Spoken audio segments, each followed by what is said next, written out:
we stop again? Are we there already? The base seems to be a bit wobbly. Are you sure we're not moving? More like alcohol intoxication has wreaked havoc on your vestibular system. My what? We're not moving. Something has to be blocking our way again. The navigation readings are curious. Curious? In what way? I don't know exactly, but something's distorting them. Okay. Nothing cures a hangover like taking a walk. Wanna go and check that thing out, Jan?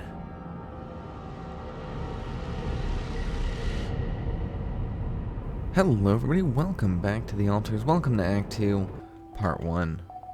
Today we've got a long one, a lot happened, a lot of conversations going on with Altars, a few new people to meet, and a whole lot of storyline to get through. So let's go ahead and start by rearranging our base, putting back the social room and infirmary that we got rid of at the end of the last episode. In order to move our base, we needed to lessen our weight, but now we have the resources to put it back, but we have a new map to explore, so we're going to need drill cartridges and batteries, repair kits, all the basic staples, and now we find ourselves out in the new map, new area, none of it's explored, and the new obstacle in our way, which is this monstrosity here.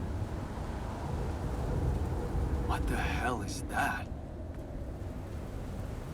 Another kind of anomaly? Sure distorting gravity around here. We need to think of a way to deal with it if we want to push on. And we get a message saying that the miner is in pain, and that gives me pause. I decide to abandon my exploration just to make sure that my boy is okay. Hey, you feeling alright? Oh man, don't ask. It's always the same. I had so much fun last night. Then, boom. Fucking anxiety kicks in.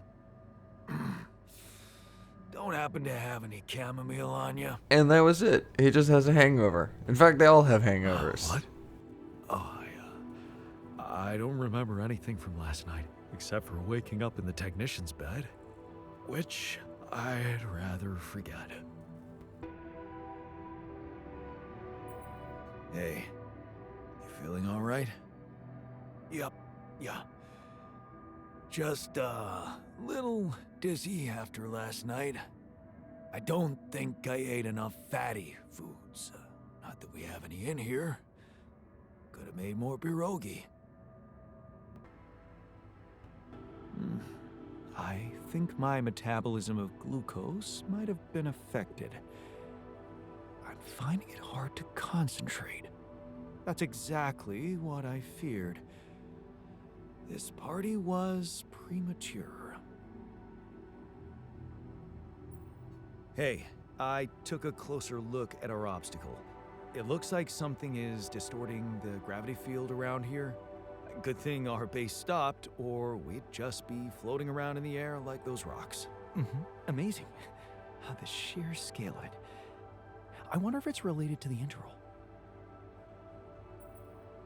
Yeah, this planet, so full of mysteries. It's almost a shame we need to get out of here in a hurry. I can take the pressure, don't worry. But we can't expect to deal with a problem if we don't understand it properly. How do you suggest we go about it? We'll need to start by collecting more data about the field distortion characteristics.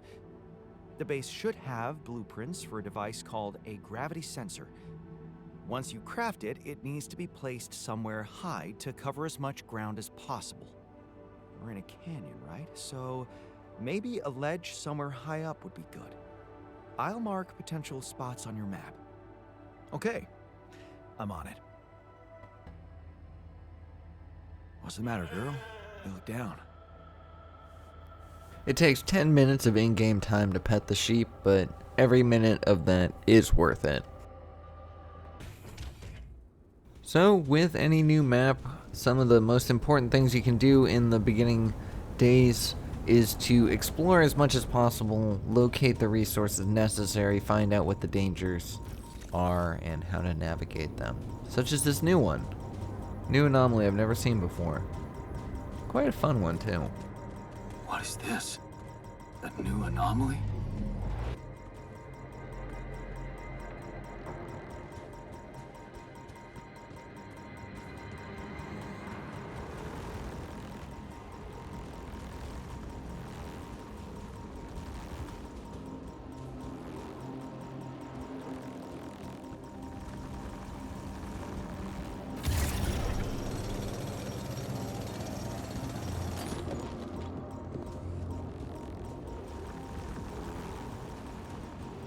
This one just won't leave me alone. Get out of my way. I didn't want to fight any of them, but you know what? If I have to.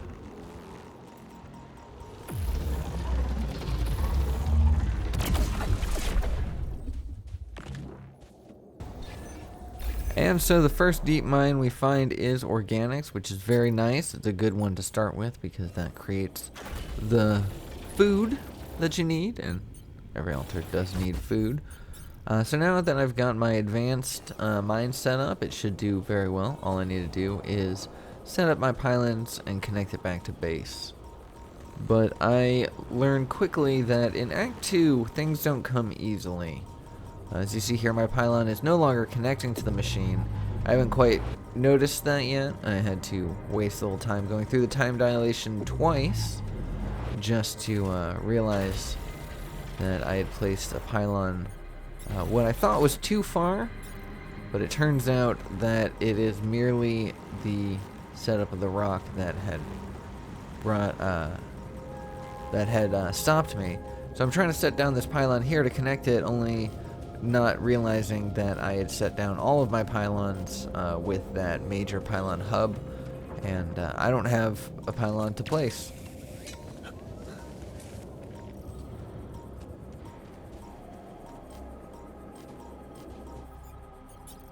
The way that the game makes time be such a valuable resource can sometimes stress you out and make you not think as correctly as you could, to not be as wise with your resources and decisions, because I could have easily just picked up that pylon hub down there. That would have given me 5, and I could have easily connected that right from the get-go.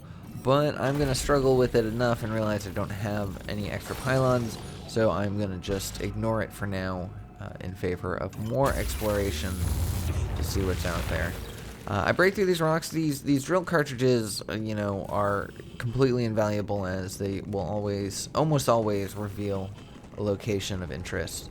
And that was the enriched minerals deposit, which is also going to be great with the organics and some sort of metals. That is the basis of what we need to get started, and it's nice that we can get it on the first day we're here. But unfortunately, radiation is now about to set in. We lost a little bit of time running through the dilation, but thankfully we're close enough that we're not going to fall victim of it. But if you look at our radiation meter, we are not exactly out of the woods yet. What if we don't make it in time to escape the sun? Then we'll die. That would be a really shitty way to go. That's why we should stop wasting time on catastrophic visions and focus on getting out of here. True, but we are on off work hours, so if you want to focus on doom and gloom, you can do it on your own time. You're never gonna believe what I found. Let me guess. A time-distorting anomaly? What? How did you know? Well, considering the presence of this huge gravitational anomaly in this area and Frankov's calculations, I expected you to stumble upon one sooner or later. As you know, differences in gravitational potentials create the effect of time dilation. So, I just connected the dots. You could have done it as well, had you taken the time to stop and think.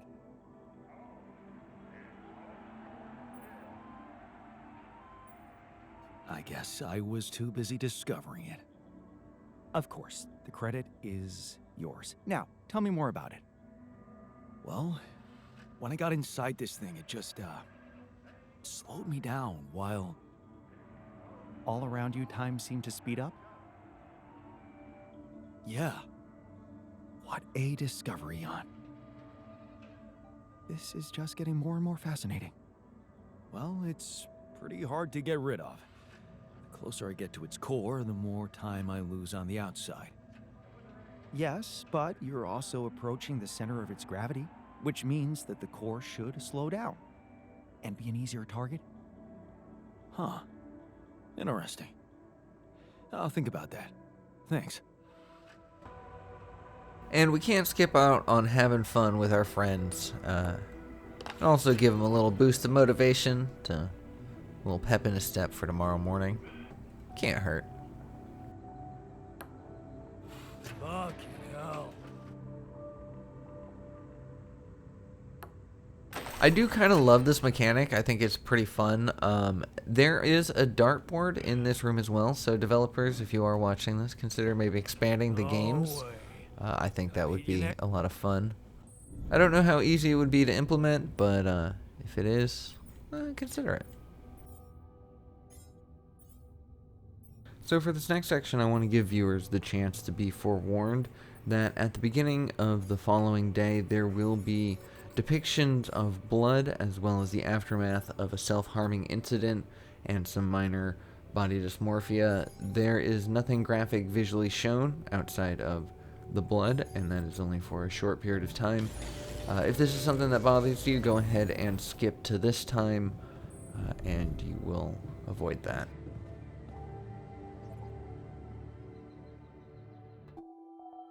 And so the reason that I like to have the kitchen directly next to the cabin's quarter is whenever you wake up in the morning, if something happens to go down, it's just right there. And oh my man, what'd you do? What the fuck? Did you just chop your arm off? What's it look like? A fucking prank. I had to get rid of it. But why? Because it wasn't just in my head. It was real. Real pain, and I ended it. Like you couldn't. Just fuck off. And the worst part is I knew that he would lose his arm. I knew that it was only a matter of time, and I was trying to lessen the impact for him. I thought the drugs might have helped.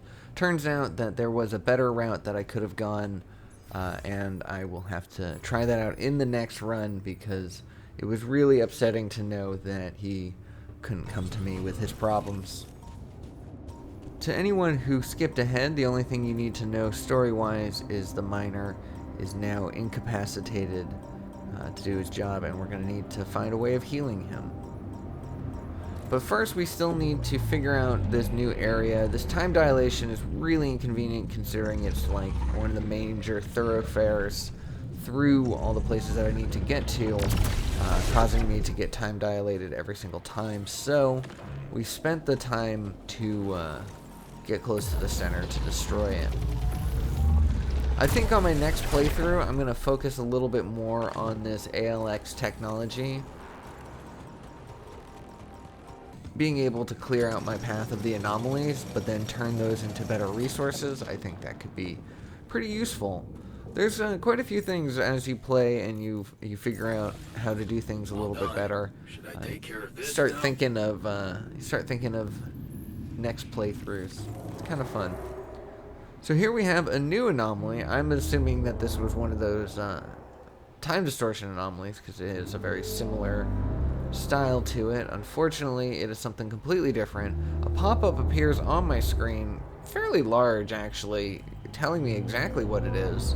But for some reason, I don't read that. I don't look at it at all. I just continue to shine my light at it, trying to absorb it, but there is nothing I can do here. There's no way that I can take it out. Not that I found anyways. I believe that this is just an environmental hazard that you have to deal with it, but I lose all my battery pack energy by going through, and I realized that that was intentional. It was to kind of force the player to have to maintain their resources a little bit better.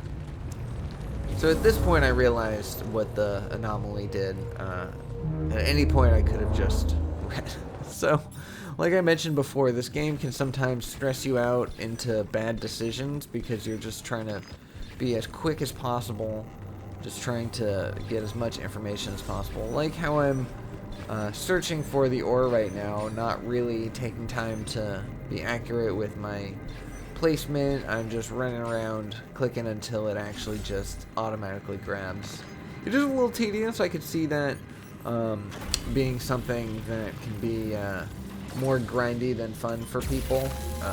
I typically don't feel that this game is grindy because, you know, you're always doing something, you're always on the move, and anytime you're trying to gather resources or you get into that grinding mindset, you end up having to stop and deal with altars and talk to people. There's a lot more conversation in this game than most grinding type games, and so I feel like I never get that feeling where you're in the mid-game grind, you know. Even during this time, there's the pressure of the time crunch, and it just made things hit differently. 5 more items of significance. You can pause here to read if you want, but these will go to our altars to make them feel better. Stuff landed here. And we find another Chris and Jack YouTube video that will make everybody happy. Nice. I don't know that movie.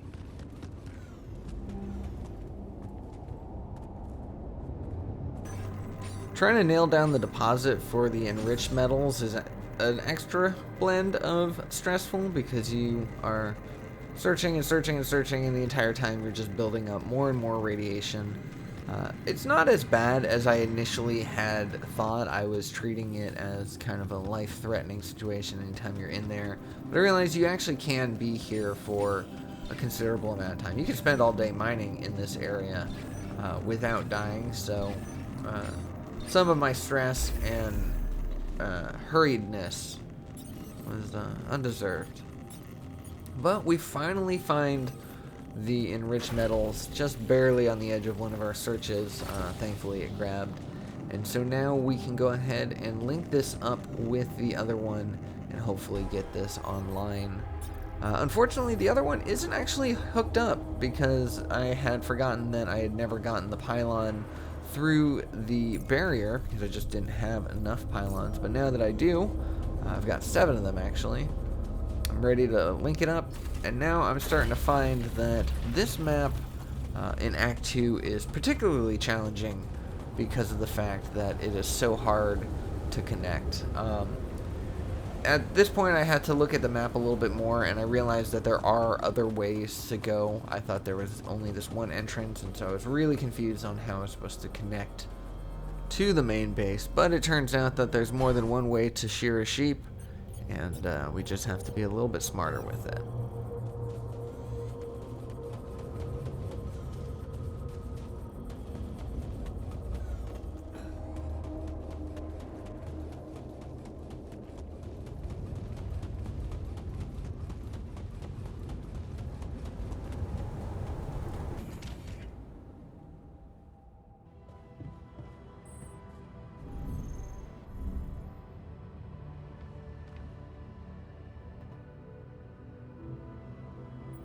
Hey, what's the matter?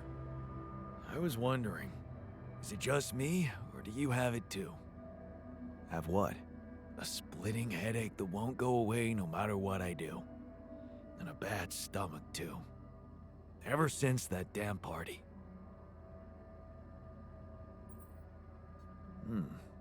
That's worrying.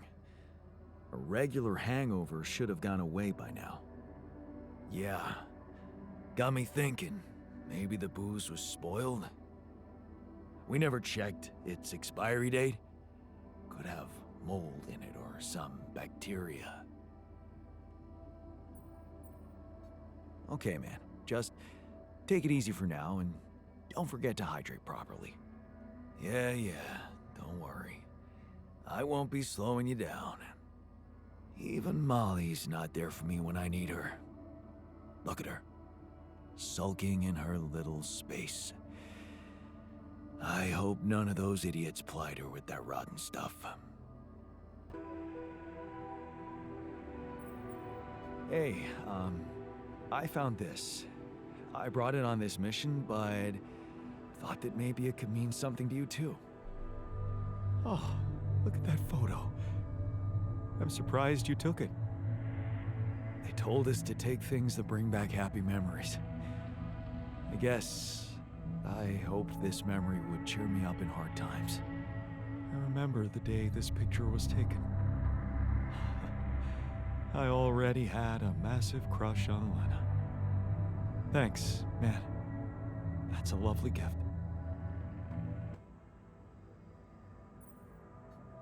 Hey, man.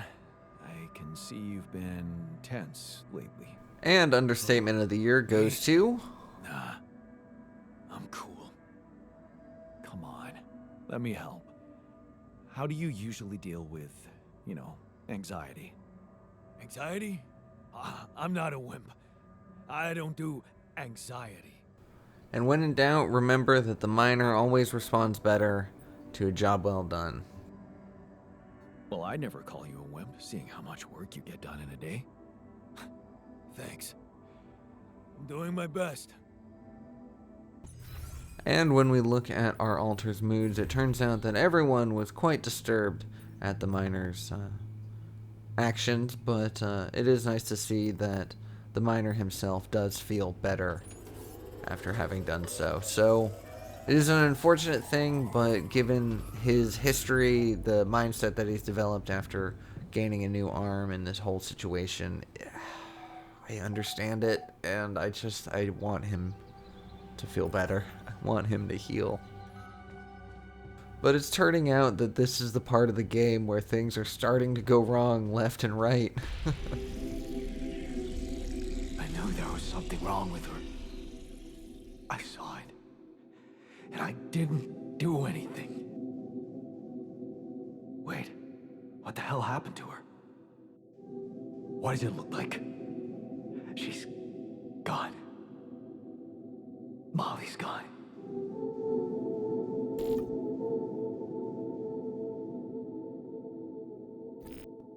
What? But why? I mean, no, that's not possible. There was never any problem with her. I came to see her like I did every day, and she was just lying motionless, cold and stiff. Yeah, poor thing. Never got to see a real meadow in her short life. At least her life had meaning. She will be remembered as the first living organism ever to be created with the use of rubidium. Now it's just us. She was our loyal companion on this journey. Let's at least honor her with a moment's silence. Should I remind you that we are in the kitchen, the place where food is prepared? The longer Molly is lying around in here, the higher the risk of contamination. He called her by her name. And he does have a point. Shouldn't we be worried about the contamination that might have ended her? Let's just decide what to do quickly and get back to work. This is taking too much time. Molly's been a part of this mission before any of us arrived. In a way, she paved the way for us. I say we bury her with honors. I can tell you how I like to go. With fireworks. Still, we are talking about corporate property here. I say we put her in the freezer and take her back to Earth. Allied Corp scientists might be interested in her. But it's your call, Jan. You're the captain. What do you think?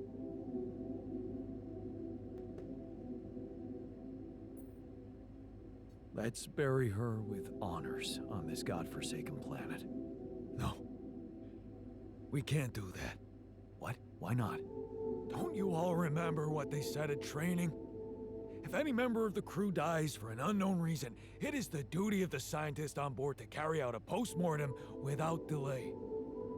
Member of the crew? She was a live being, and her cause of death is unknown. We should find out what really happened. We owe it to her, and to ourselves.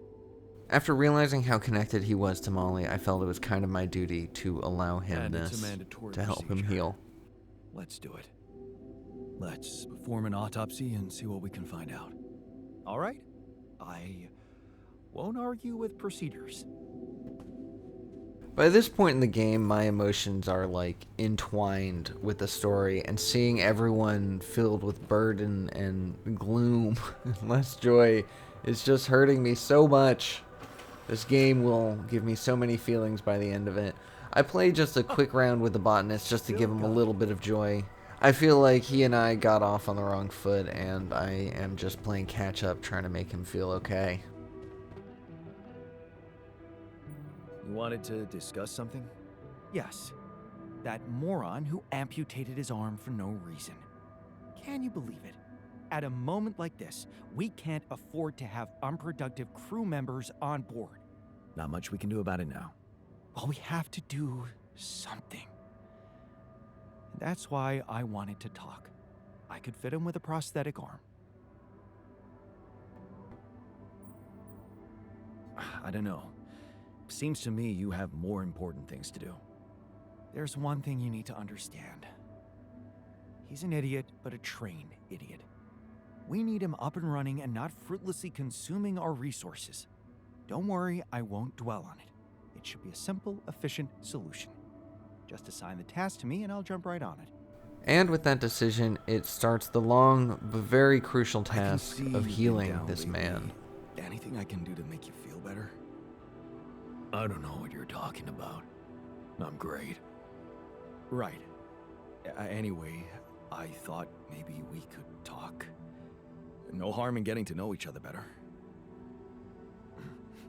Bro, you're not hitting on me, right? I promise I'm not, so... I don't know. Not much to talk about, really. And with a person like this, I know that how you handle a conversation is very important, and I feel like with him, it's just better to let him know that you're there. Well, I'm not forcing you. Just remember, if you ever need someone to vent to, you can count on me. Thanks for not forcing me. The miner wants to heal, he wants to work through these issues that he's having, but he needs to do it in his own time. He's one of those people that will get so much more out of the experience knowing that it was his own hands that did it, it was his own 2 feet that propelled him forward. I want his arm to take precedence, so unfortunately the technician will have to wait on the something? autopsy, Yeah, but it is our well one-armed worth it friend. because he comes up I've with heard a the brilliant scientist wants to solution. give him a prosthetic arm to make him more productive.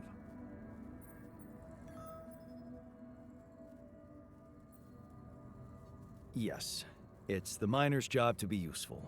We don't need idle crew members on board. Wow, you're already starting to sound like that nerd. Okay, I get that you're impressed by the scientist's way of seeing things, but don't you think there's a human factor in the situation too? Such as? Well, the miner didn't self-harm for no reason, and I'm not sure a prosthetic is gonna solve the problem. What are you saying?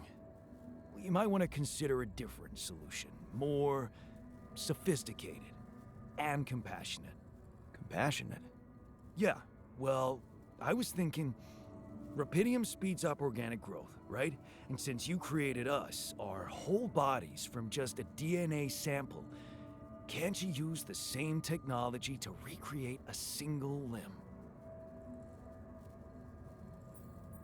Oh, sure, so that the miner can just cut it off again?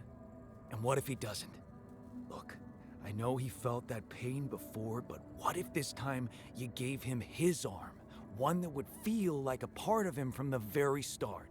Show him that you believe he deserves a second chance. How can you be sure the pain won't come back? I can't. But something tells me it won't, because the problem is not really in his arm. And this is why I like the technician so much, is he's more emotionally intelligent than any of Alright, us here. I'm listening. Poor bastard's insecure as hell. Changing that would be a big deal. And how would you go about it? I'm sure the scientist could figure out a way. He's too efficiency-driven to commit to it, but I know you could push him to make the extra effort. Hey, I wanted to talk to you about the miner's arm again. What's there to talk about? The solution is simple. A prosthetic arm. I was thinking, what if we try to use Rapidium to grow it back? Now, why would we want to do that? And I want to choose my words very carefully here. I have a feeling that if I choose wrong, he won't help us out. And I feel like if I try to appeal to the compassionate side of him, it's just not going to Experiment work. with this fascinating technology? You know what makes me tick? And it is tempting. But the timing, not so good. We're here for a simple reason. Mine as much Rapidium as we can, and bring it back to Earth. Everything else has to wait. Which is why I was so thankful to see that I had an assertive answer. I could essentially force him to do it. Still, I'm convinced we should go for it. I'm making the decisions, and I'll handle the consequences. You just do your job. You seem to have it all figured out. Fine then, just assign the task to me, and I'll get to work. Finding another damaged qubit is actually pretty awesome, because that means we can upgrade our quantum computer and allow us to get another altar. This anomaly. I haven't seen them behave like this.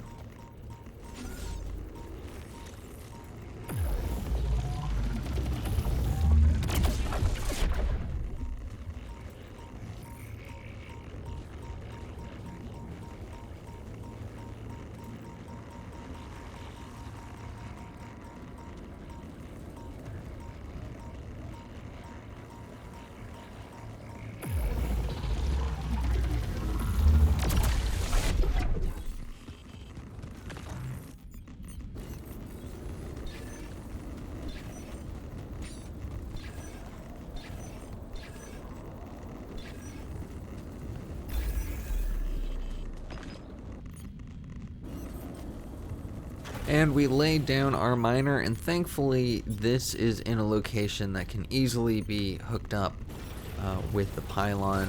I do spend an entire pylon hub, which is 5 of them, just so that way I can hook it in one shot. But it is worth it because now we have both metals and organics that can be grabbed.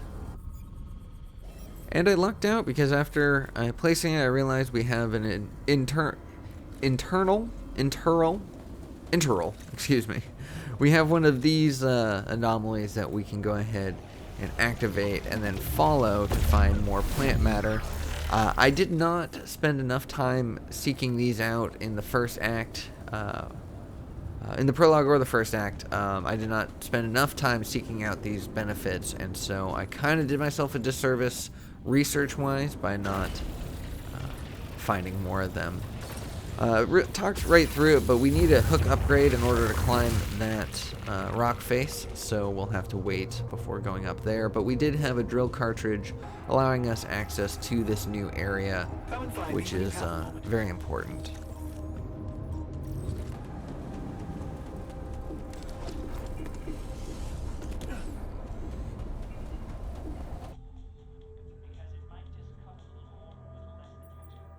I discovered something new.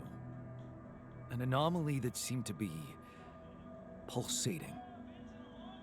Pulsating? As in shrinking and expanding? Yeah, and it seemed to have 2 cores inside. Very interesting. Thank you for bringing this observation to me. I suppose destroying it will be easier if you time your movement accordingly to the pattern in which it pulsates? Huh. I'll keep that in mind. Thanks. Hey, are you done with the post-mortem? Did you find Molly's cause of death? Yes and no. Don't you just love science? I know the direct cause of death, and it wasn't food poisoning. No? No, it was a severe brain hemorrhage. What? Why? That's the tricky part. Her brain looked changed. Part of it was covered with a strange, transparent film, like mutated tissue of some sort.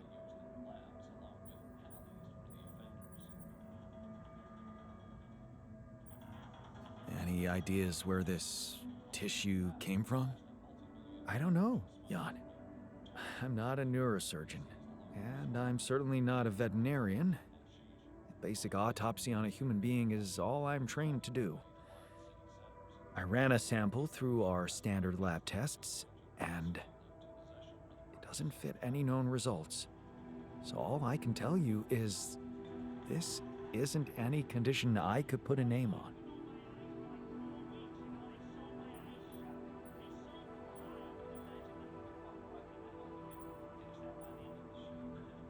This is not a satisfactory conclusion. We need to know more. I agree. We do know it wasn't the food nor bad air conditioning. However, there could be other external factors at play. This planet, the Interral. Who knows if the proximity plane doesn't interact with our reality in some ways we don't yet understand?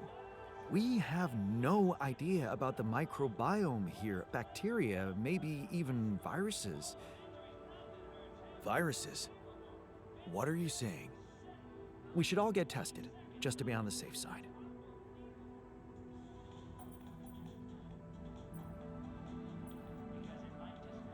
So, the technician was right when he urged us to examine the sheep.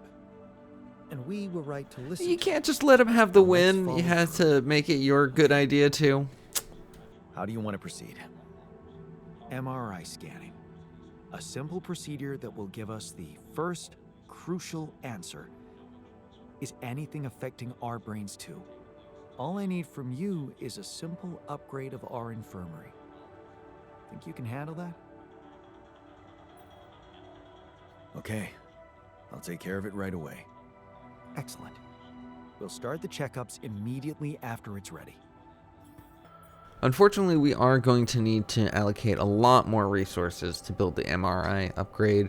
We could get rid of some of the stuff we're already building, but it might be worthwhile to just get new stuff. Like I mentioned, we can now upgrade our quantum computer, allowing us to research more technologies as well as create a new altar. And given the miner's propensity for hurting himself, I think it might be wise to grab a doctor. Not only that, but if we're going to be starting to work with more enriched metals and dealing with heavier radiation, we're going to need someone who can help keep us healthy enough to survive.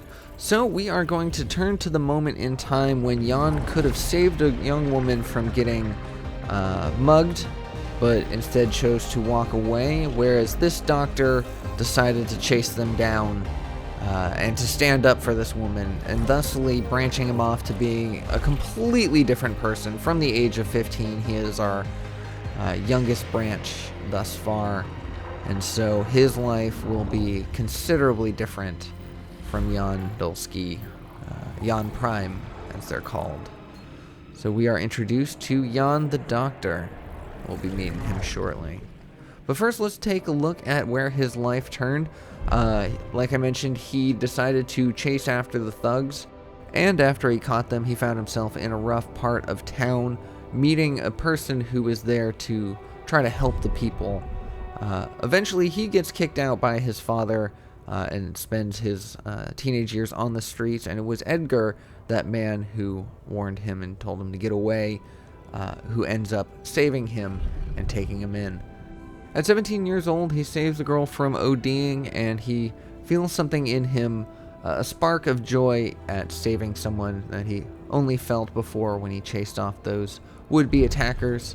And this sets him on the path not only of becoming a paramedic to pay for schooling, but to eventually become a doctor as well. This is where Jan Doctor made his life to help out other people. He did his best to help out Edgar, the man who supported him and kept him going throughout all these years as he studies to become a doctor and then eventually gets his own practice. But at 23 years old, just as every single Jan we've met beforehand, his mother gets sick. His father comes to him with a proposition that he could help her, but that would mean that he was favoring his own personal affairs over the needs of his patients. And this is actually where we can get a split as well, whether or not we choose to help our mother and defy our oath, or to stay true to our morals and deny her care.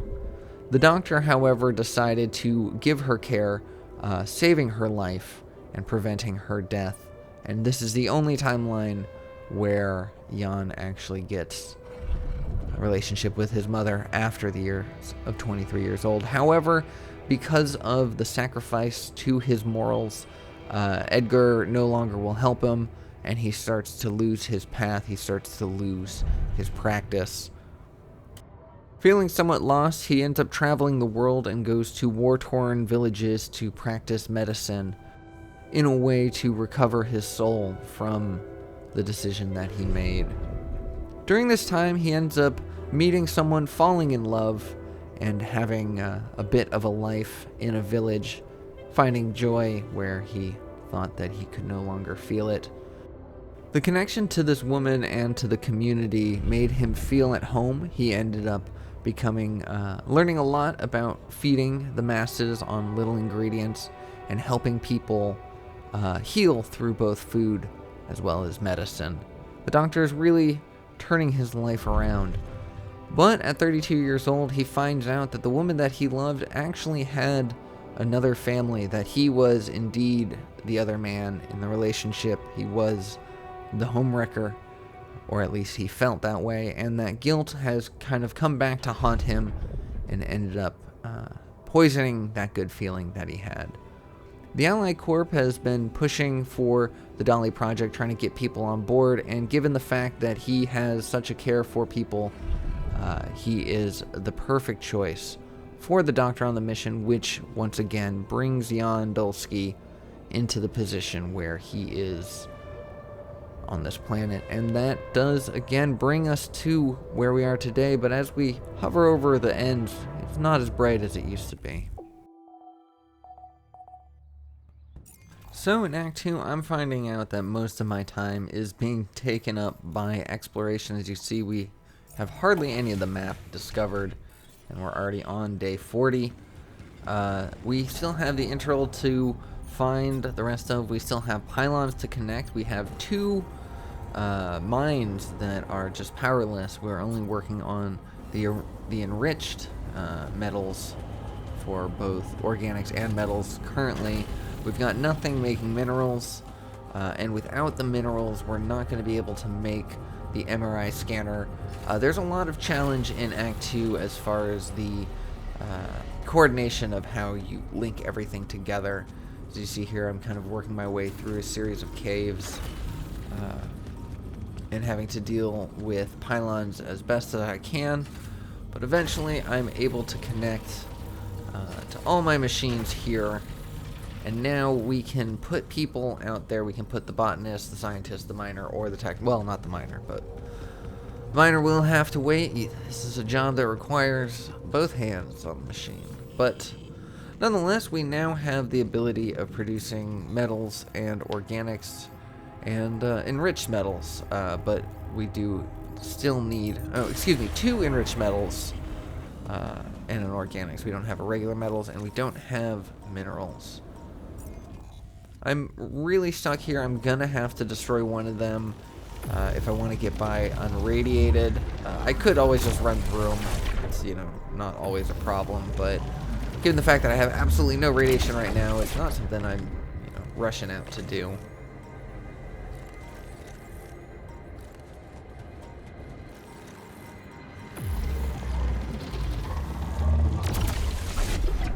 And like that, the last of my battery charges are gone, so I will need to replenish them if I want to take out any more or do any amount of climbing. And these expanding and contracting anomalies are really going to become the bane of my existence. I'm going to just have the best time with them. And as we progress further into the story, and as the days go on, the anomalies become more intense, more numerous, and more of an aggravation. So sometimes we're just going to end up running through it. Like I mentioned before, I don't have any battery, so I can't climb. And I can't fight back at the moment, at least until I fix that.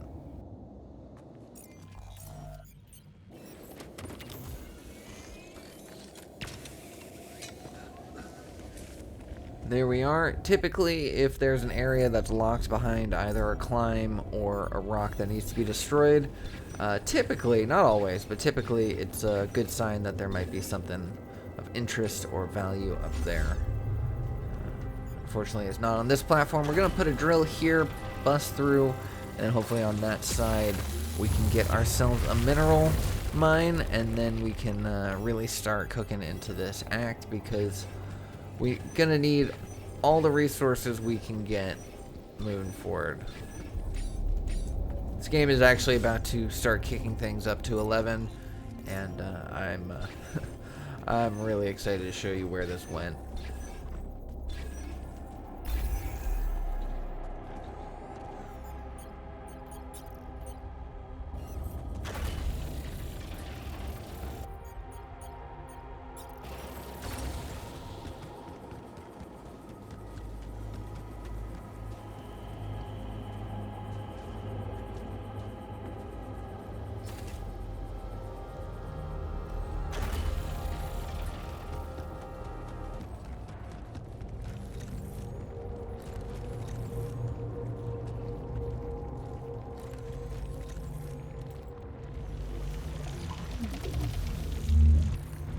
Still not exactly sure how to handle these things. I waste 3 charges just going in trying to take care of it, see if I can fight it by any chance, but there's nothing you can do about that. It's just an environmental hazard, an inconvenience to say the least. But now we are in the metals zone. We can potentially find ourselves a metal deposit, but this expanding anomaly is making things very annoying.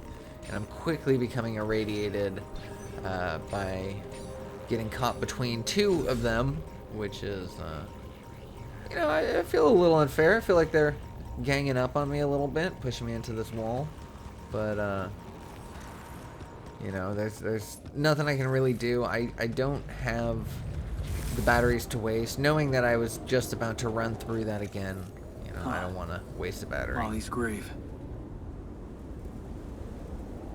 Couldn't have chosen a better place for her myself. I feel like I could. I feel like we could have put her sheep. on a nicer vista, at least, instead of just on the side of the road. It would have been cool if they allowed us to find a place, or choose from a couple places. And given the miner's condition is preventing him from working, it's beneficial to both our productivity and his sanity to get him working again. And so to that end, we will wake the doctor. Hey there. Time to wake up. Don't be freaked out, okay? Everything's fine.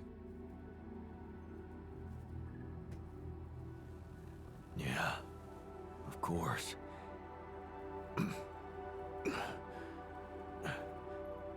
Right. So, where do you think you are? Well, looks like I'm where I'm supposed to be. And not.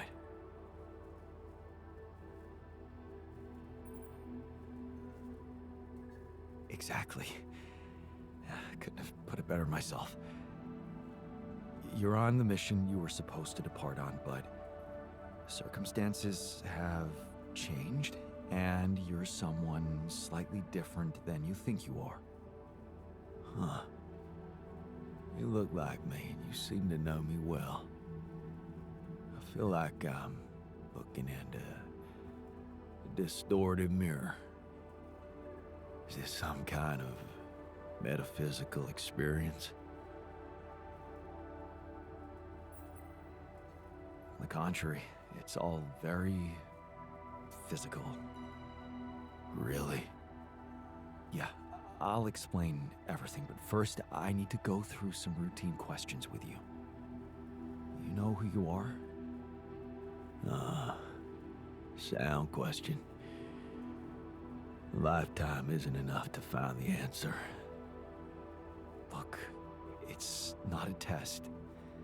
Stating your name and role on this mission will be enough. Okay, in that case, my name is Jan Dolsky, and I volunteered to join the crew as a physician. I passed all the tests. They told me my resume was adequate.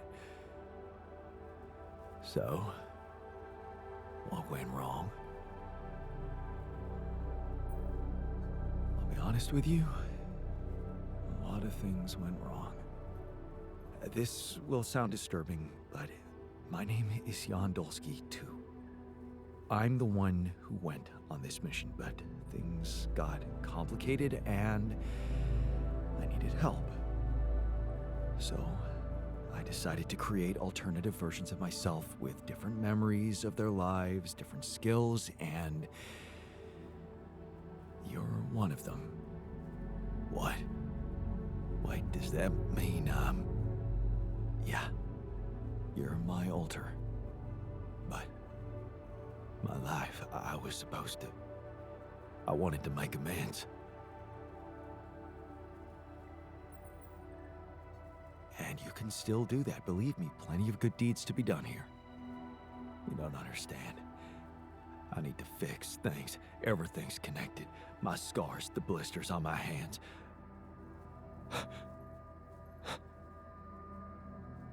Wow.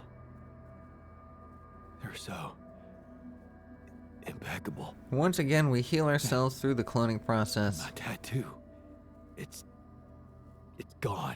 but we lose a little bit of his individuality. What happened to me? Who am I? Calm down, please. I know this is a lot to process, but it might help you to know that you're not the first to be going through this. Talking to the others might help you understand it all better. Take your time. Try to settle in gradually. Read the mission logs. Mission logs. I'm not dead, right? This isn't it. And this is another moment where going through his life path is useful in guiding our decision. I realize that he is someone who's focused on saving people, so the second option I feel will appeal Death to him is a little more. Something we're trying to avoid. That's why you're here. Okay. The absurd man says yes, and his efforts will henceforth be unceasing. Come again? Oh, just, a quote that came to me from,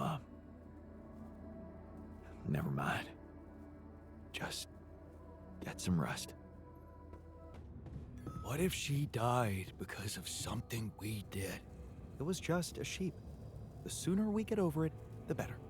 How can you be so insensitive? And I spent so much time trying to heal everyone else that I've been neglecting the There's something I technician. wanted to talk about. Yeah. This journey. It's taking longer than I thought. Gives me more time to think. Practice all those theoretical scenarios in my head again. Are you stressed about going home? Wouldn't you be? So many unknowns. The way it's gonna play out.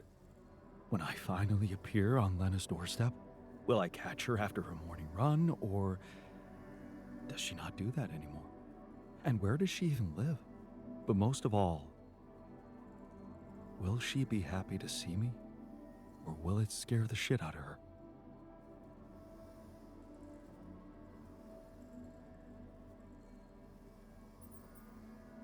You know what? I should be mad at you for getting distracted like that.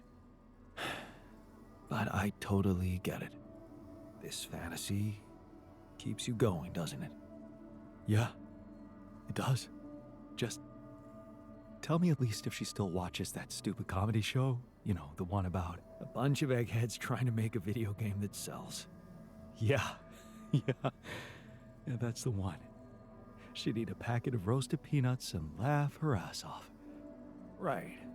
And then it was, honey, I'm out of peanuts. You're not going to the store by any chance?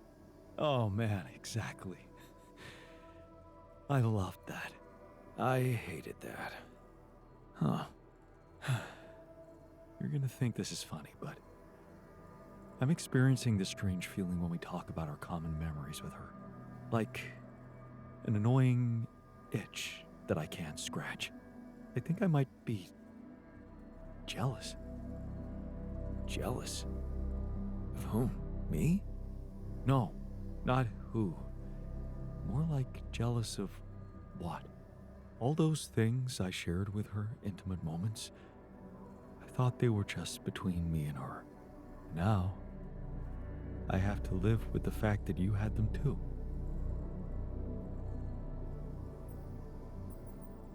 So, even if I did, does it reduce the value of what you shared with her? Maybe not objectively, but it's hard to be cool about it.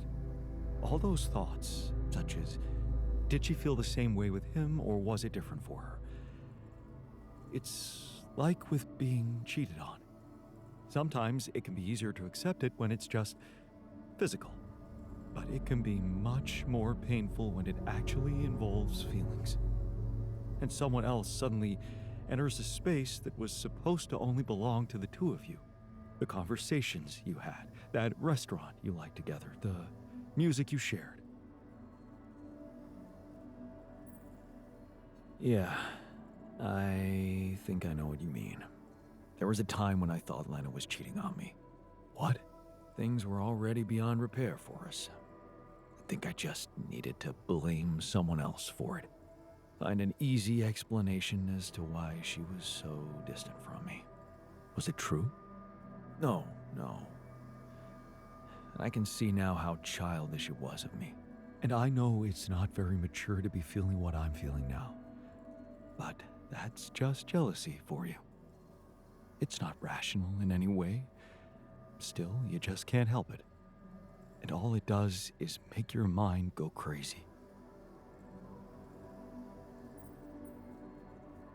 Still, love wouldn't be what it is without it. You think? I know some people say there's nothing like a little jealousy to keep the fire burning. But it also lets in something toxic. Suspicion. Possessiveness. All those things love should go without. What do you think? I really can't say. Maybe it's because love has so many faces. Who can say if a passionate affair is better than steady family love?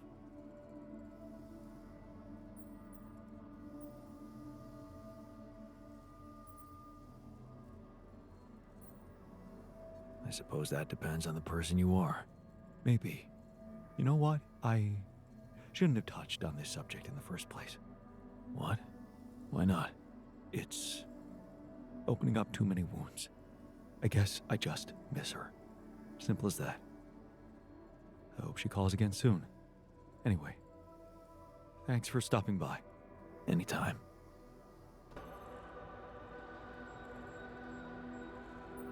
How's work on the miner's new arm going? I came up with something. You could call it a serum. You can brew it in the kitchen, if you like. The arm should grow back within hours, but don't sue me if his mental problems aggravate. Aggravate? It's an experiment, isn't it? The outcome is always hard to predict. Don't say I didn't warn you. Say no more. Whatever we need to get, I'll grab it, and it turns out all we need is the organics. So that's what we're getting. I can see you're uncomfortable. Anxious. I've had my share of stress lately. How can I help? What do you usually do when things overwhelm you?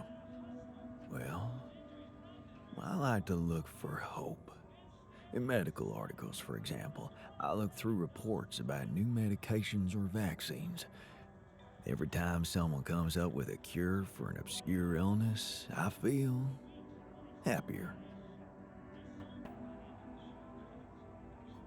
Well, you don't have to look too far. Our little group is a scientific miracle.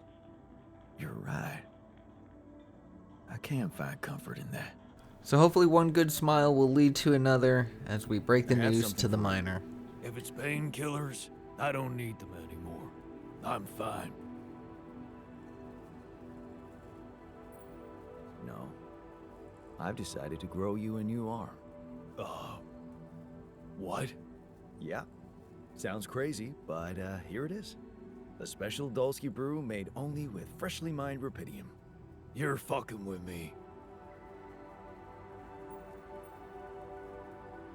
Why would I? I want you to be happy. Okay, you are fucking with me. Grow back my chopped off arm? Yeah, that's a good one, man. Would you prefer a prosthetic arm? A prosthetic? Oh. Shit. You got me there. I don't know. What do you think is better for me? His face during that whole thing made me so happy. Just the way that he was processing all the decisions and joking around and finally gaining some hope. This whole part made me feel so happy. I'm excited that he trusts us with the decision. I'm confident you'd be better off with a new arm of your own. It'll be part of you, and I'm hoping it won't cause you pain anymore. Shit, man. This is, I don't know what to say. I mean, it's confusing as fuck, but you're really getting me used to that. Okay, yeah. What the hell? I guess if you want to experiment on me. Why not? This game has been making me feel so many different things, and the smile that I had on my face when I saw him say that, those so systems were huge. designed by There's eggheads nothing more to do who know here. nothing Should I about move there? Rapidium. Base is airtight, man. Nothing is spoiling our water. Trust me on that. So as excited as I am to see the miner with another arm, before I can even mention that we have a decision to make, and I actually am going to side with the miner in his worry that our water may get contaminated. I'll have the scientists research some filters. Who knows? He might be right, he might be wrong. Either way, I want to see him happy. Hey, And look at this. new arm? Look at that smile. Shit, man. I never thought I'd be so worked up about a part of myself. I can't stop looking at it. It's so, neat. Here. Every time. Every single time. That just gets me. Wow. Cute, right? And guess what? No pain. I can't thank you enough, bro. I know how much it cost you to make that shit. And you nabbed some Rapidium for me as well. Not to mention pissing off our whiz kid. And I may be a little bit biased, but I feel like that was the first genuine gratitude I've gotten from any of these Yeah, altars. I enjoyed that part. Here's to you, brother. This arm's gonna do anything for you now. Well, no, not anything, but you know what I mean. Like, work-wise. I've only had Sure. Jan Miner for a day and a Just half, but if get back anything to were to work. happen to him, I'm leaving everyone here. Hey, I'd like to talk about those filters. You know, the miner's idea. You can't be serious. You know this whole thing is ridiculous, right? It's hard to pick what the right answer here is. Obviously, we're going to appeal to his scientific side, but I think he would just be upset with it no matter what. I don't think there's a got a right point, answer though. with him. What if something now. contaminates our water? Well, you're the captain. You want me to research filters? I'll research filters. It's kind of funny. Sometimes you can clearly see what a person's priorities are by what they choose to research and what they choose to prioritize in their research. So I've discovered a considerable portion of the map. However, the main part of our mission to place those sensors down, I have yet to even get to. And there's a lot of climbs that I haven't done. So to say that I've discovered much of the map is highly overstating just how little I've discovered here. And if that wasn't enough, then I'm also feeling the pressure of having to get this MRI scanner created in order to tell whether or not we're all going to survive whatever it was that infected Molly the sheep. Thankfully, we do find some organics, not a lot, but enough to get what we need for the MRI scanner. So all we need to do now is collect some metals, and then we'll be good. But if we can find a stable source of minerals, that would be obviously much better. Dormitory fails, don't exactly know why. I haven't had the technician paying attention to or working on base maintenance for a while, so you know, I've just been kind of distracted with so many things and neglecting the skills and duties of my altars. But now that I have the metals and minerals, we got the MRI scanner made in put into the queue. The botanist is going to make it, and so hopefully by the time we get back to the base tonight, we'll be able to get that started and move that portion of the storyline forward, because in 6 days we're going to have an electrical storm that is not going to be good. I'm trying to put down a pylon hub, but I don't have enough pylons, so I put down a singular one, forgetting that all I needed to do was just make 4 more, and then this whole problem would be solved, but instead I make it a little bit more difficult for myself, and then forget to fix it for a considerable amount of time. Wasted a lot of time. Had I just put in a few more pylons into the queue, or just gone back and made them myself so I could have a pylon hub, I could have connected both these machines in a single bound. So again, it just goes to show you how this game can stress you, can time stress you into some bad decisions sometimes. So that's fun though.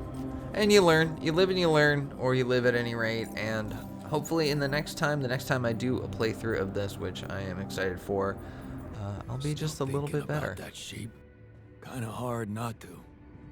She lived with us from the beginning. Technician, you're breaking my heart. About the miner's arm. Kudos to you for sticking to the hard way. Let me just say, the miner's much more self-confident now. You know, it's funny how real it feels. All of us here, like a proper crew, fighting or helping each other out, just like actual people. Yeah. I'd like to talk to you about that filtering system you mentioned earlier. Okay.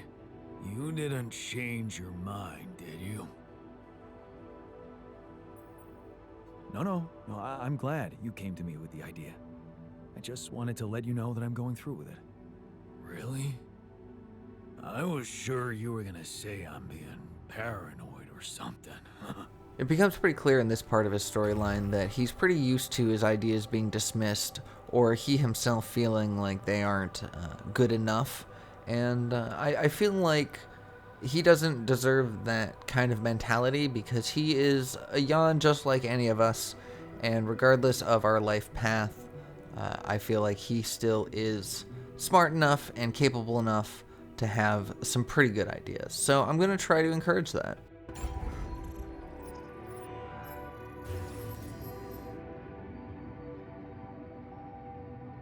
Now that we have another altar, we now need to find a place for them to sleep. The doctor was sleeping on the ground, which makes him very uncomfortable. So we're going to need to add a new dormitory in order to house everybody, and then an elevator to get to it. Unfortunately, that brings our base mass to 484, which is more than our total organics can hold. So we are going to need to either expand our base or be a little bit more prudent with our modules. On the following day, after looking at the altar's moods, it's very clear that every single one of them is mostly concerned with the fact that they want to get scanned as soon as possible to find out what it is. Even the miner himself is focused a little bit more on that, but it is nice to see that both he and the technician tired of seeing my face everywhere. are affected by Molly's death. I'm going to have to repair this module because the doctor, even though we added the extra dormitory, because it was broken, the doctor had nowhere to work. Almost as if the game knows that I'm now in a crunch time mode, it decides to throw a wrench at me and break my radiation barrier, forcing me to have to just drop everything and fix it as soon as possible. But of course that means that every single one of my altars, as well as myself, are being irradiated at this time, I'm trying to bringing think down of any everyone's signs health. that she was ill. Not really in the mood to play detective right now. Anyway, tell me if you remember anything suspicious. What if I could have spent a day with you again? It made me smile so much hearing him hum the song. It's catchy. I'll admit, it's catchy.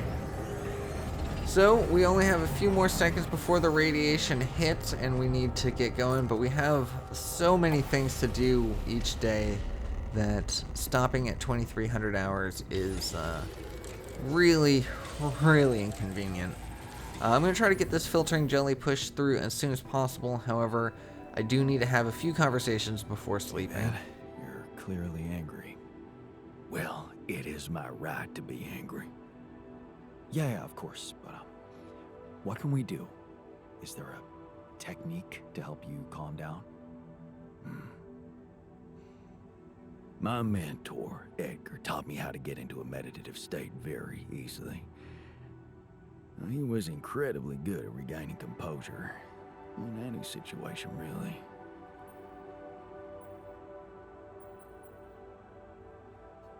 How does it work? Do you repeat mantras or sit cross-legged in the street? All those things can help. You need to reach inside and cleanse yourself from all emotions. Everyone achieves this state in their own way.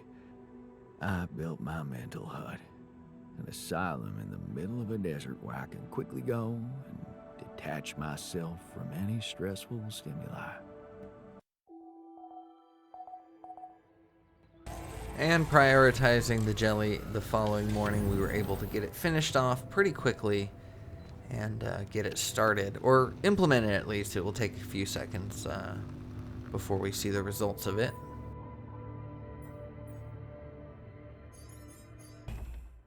I'm doing a lot more personal mining during this time. I feel like it's a good distraction from all the exploring that I need to do.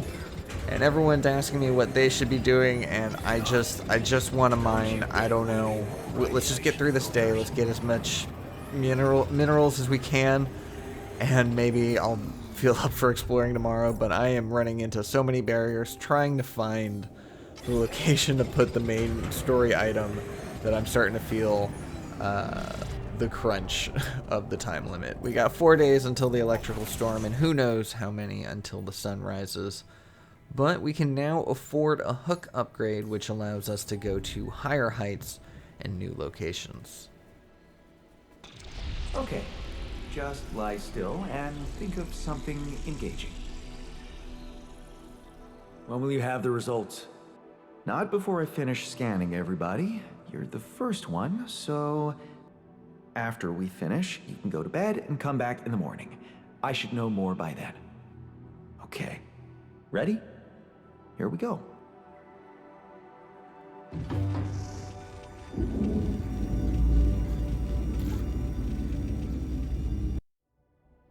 Something's gonna be wrong.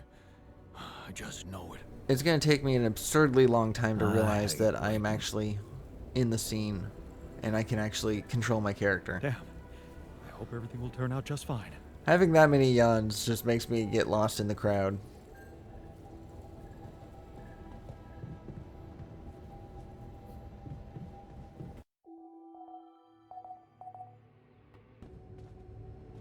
And? How is it? Does it taste safe enough?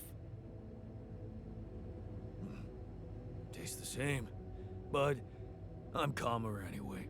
A small price to pay for a little peace of mind, but more importantly to let the miner know that he is a equal and respected part of the team. And it's nice to see that the rest of them gain a little confidence and motivation to boot. Are you calmer now with the new filtering system and everything? I think so. I'll be honest with you. I'm not sure if it wasn't just me being paranoid. But even if it was, I guess it didn't hurt, right?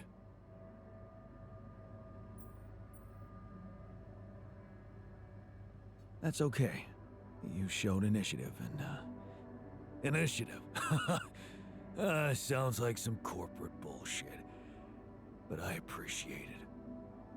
And I wasn't too happy with that. I thought maybe I had taken the wrong route with the corporate aspect, even though he did laugh, which was heartwarming. So I decided to reload that to take advantage of a feature that this game has, which allows you to pursue different conversation options, and it'll tell you which one you've already pursued to better keep track of your choices. Now with the new... So to skip ahead, this just shows you how it will mark the ones that you've already chosen, so you can keep an idea on the paths you've already followed. So here I'm going to choose the bottom option because I feel like I want to just be supportive of him. It helped. I'm sure of it. Thanks, man. It means a lot. And it was nice to see that he responded well to it, but I missed out on the laugh and an extra emote, so, Results. I mean, your choices Yes. matter. It was a long night, but everyone got scanned.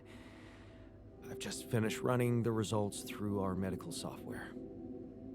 And, well, there's no easy way to put it. It's there. The mutated tissue. It's growing in our brains. What? You mean we all have it? No. Not all. Almost everyone is affected, but there's one exception. You, Jan. You're the only one that's clean. Holy shit. Yeah. You know what that means?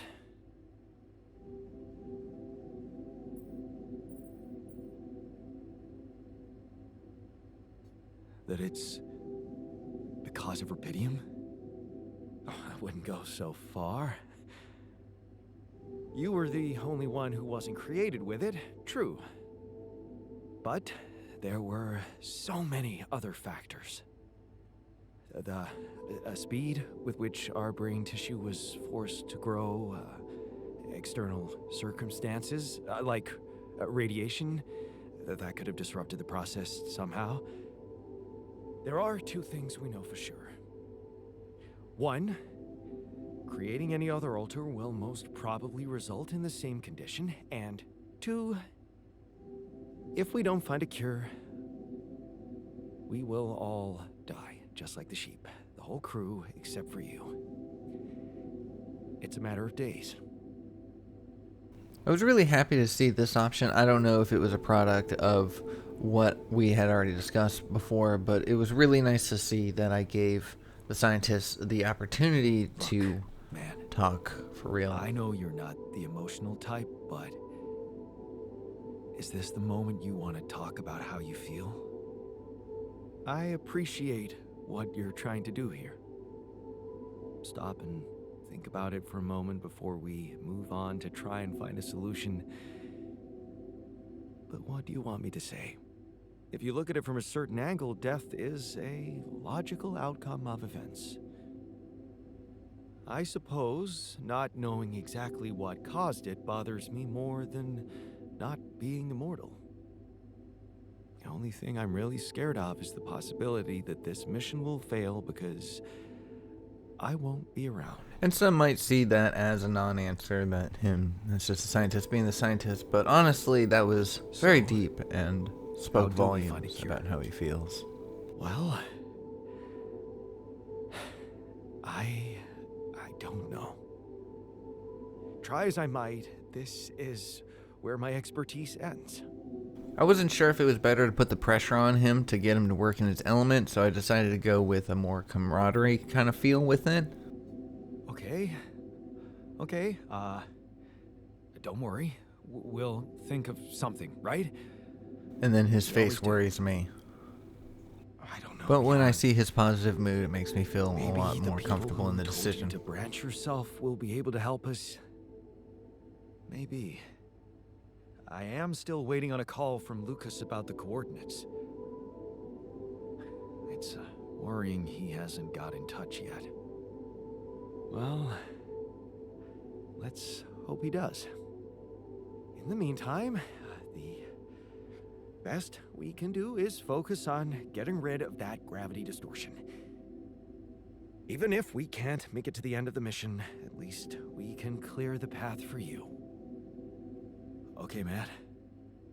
And Thanks. seeing how hard the scientist takes it makes me realize that I should really check in with Hey, everybody. man. How are you taking it? First Molly dying, and now your condition. It must be hard for you. Am I taking it? Well, I've been thinking. If Molly was the first one you created, and I was the second one, does that mean I'm next in line? And this is where the moment where my heart starts breaking for the technician all over again. No one else is dying. Not on my watch. You seem pretty confident about it. The way Molly went was just so sudden. The irony is, I liked being around that creature. It kinda consoled me.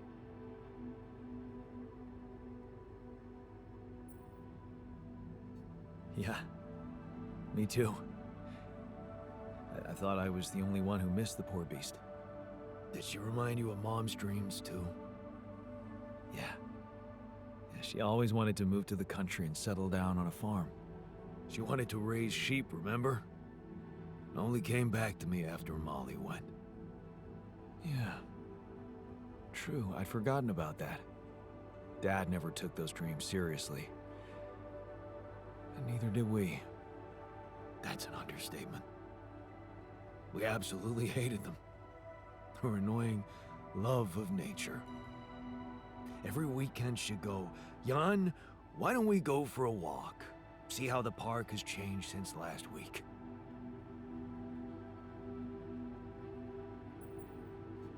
Looking back, I wish I'd said yes more often. Yeah. Our idea of a perfect day was to stay in our room all day and play games. Luckily, she let it go eventually. Oh no. Now, she gave up on us, but she never let go of her sanctuary. Sanctuary? What do you mean? In the park? The bench? Yeah. She couldn't have a house in the country, so she found herself a hideout in the city. Her favorite bench. She revealed her little secret to me years later. You're telling me she never took you there? No. Right.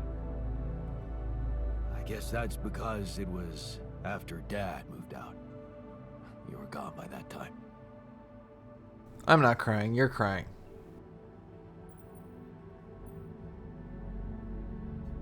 What was it like? Actually, it was beautiful. And finally, I was old enough to sit still for 5 minutes and just look at freaking trees with her. Doesn't sound very special, but it was. You wouldn't understand. And after she passed, I went to sit on that bench on my own. Every time I was down, I went there. It comforted me. I guess I could really use a place like that now. Hey, how are you holding up? What do you think? You heard the news, didn't you? We're going to die.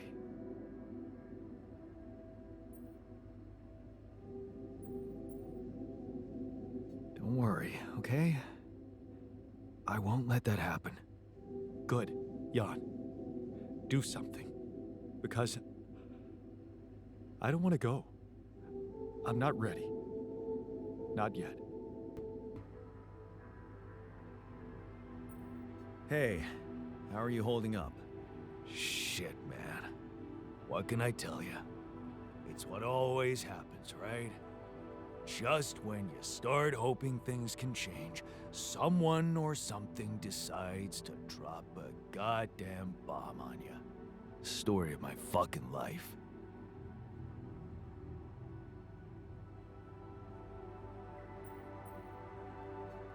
Don't worry, we'll find a way out of this. I'm sure of it. Yeah. Jan Dolsky never gives up, right? We're just gonna work our asses off until we either make it or break it. Yeah. Hey, how are you holding up? It's, all very confusing. Things are happening so quickly. I've just woken up to this strange reality, and now... death? I thought I was prepared for it when I applied for this mission, but it doesn't make any sense. It starts with the research lab, but the overall metaphor ends up being that my world is failing left and right, and everything is crumbling around me in this act. Hey, what happened in the research lab? What happened? What happened? My whole research is gone because of a preposterous hardware malfunction.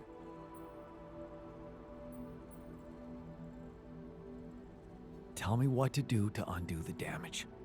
Well, only I can replicate the data. But first, I need to have a working lab. Can you prioritize fixing it? I can see you're uncomfortable, anxious. Aren't you?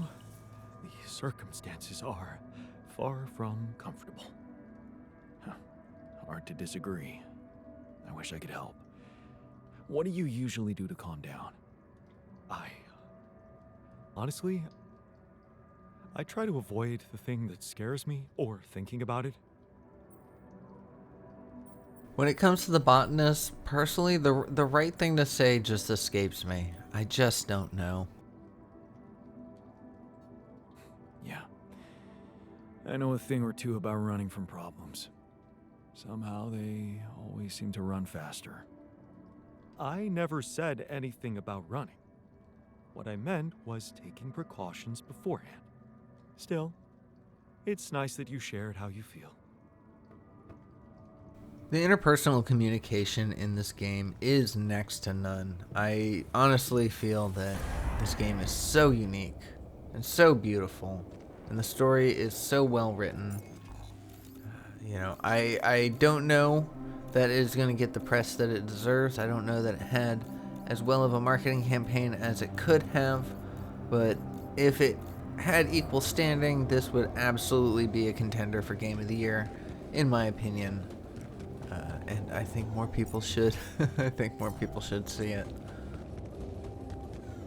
But now that we are armed with our grappling gun upgrade, we can now climb the highest walls we've found so far at the cost of 3 energy, which is quite significant. However, we have enough battery to maintain.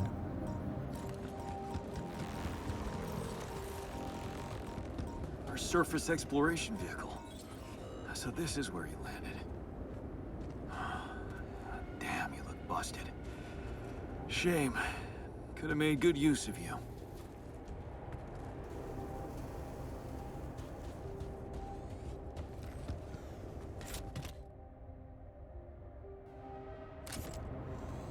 Ah, another movie. This one was actually on my pile of shame.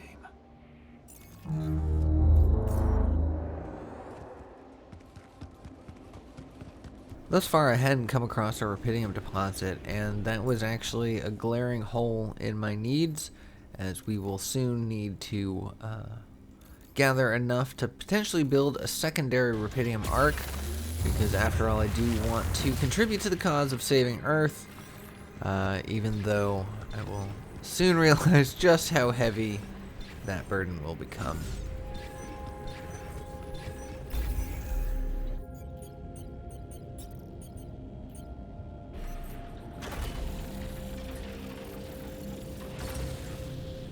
Powering this thing, however, will be its own challenge that will require some significant effort put into it, into places I haven't even discovered yet. Hey, what are those things lying around the turret? Could it be someone was trying to fix it?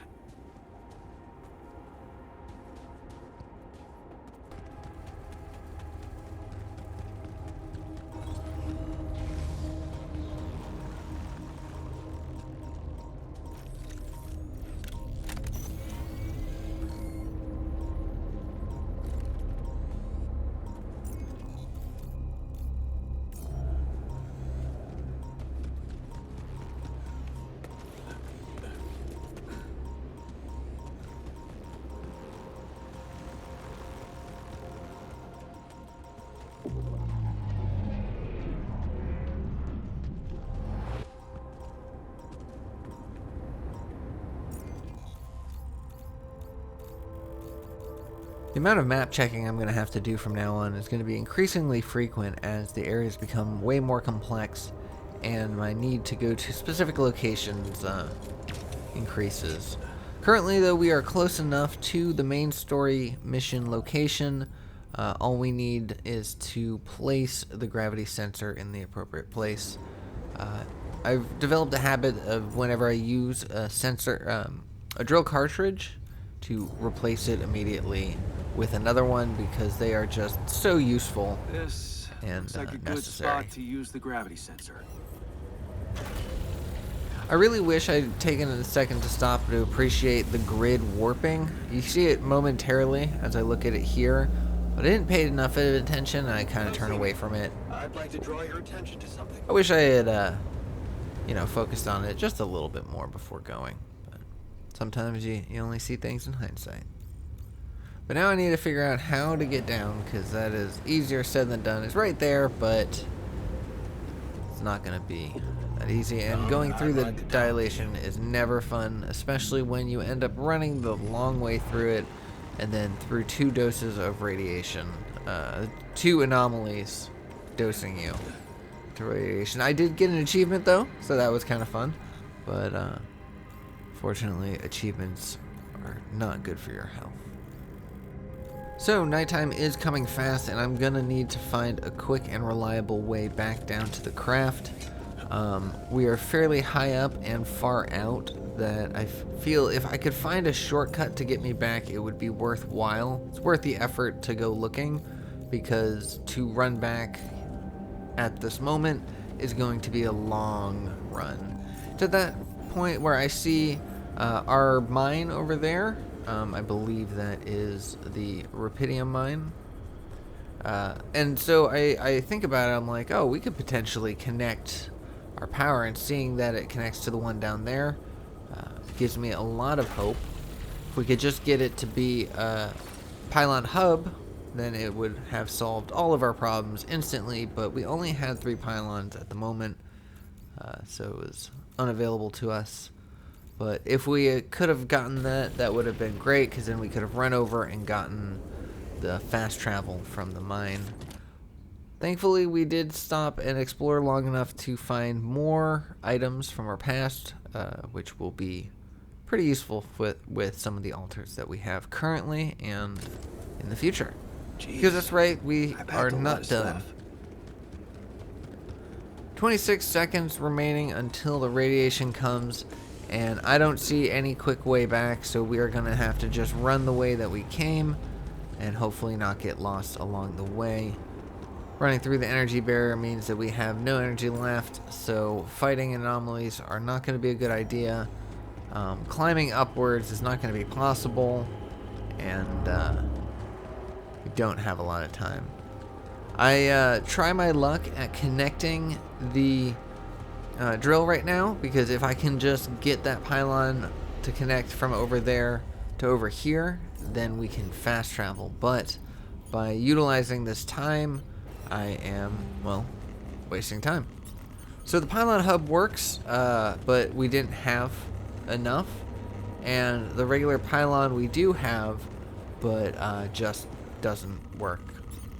And so this is quickly going to become a fruitless process. It's wasting our valuable time, and we're getting highly irradiated. And then we get notification that we've got a call waiting, which is quickly becoming very annoying. Like, out of everything, dealing with space and radiation and anomalies and frustrating altars and a miner injuring himself and new additions and Brain and Molly dying and all of this. And I have to deal with Lucas? Get out of here. Get caught up on an invisible something, I'm not sure. It's just a little glitch, bug, whatever. But nonetheless, I just have to push my way through it. I now pass into the 3/3 aspect of our radiation tolerance. So we are really pushing the boundaries of what we can do, but thankfully we find a working mine allowing us to fast travel and not die too quickly. But this much radiation will prove difficult moving forward, because all it takes is a little bit of brush in with the anomaly to be really sad. So, did you get any interesting readings from the gravity sensor? Yes, fascinating stuff. The gravity field distortion forms a remarkable pattern. It's not like any of the other distortions we've encountered.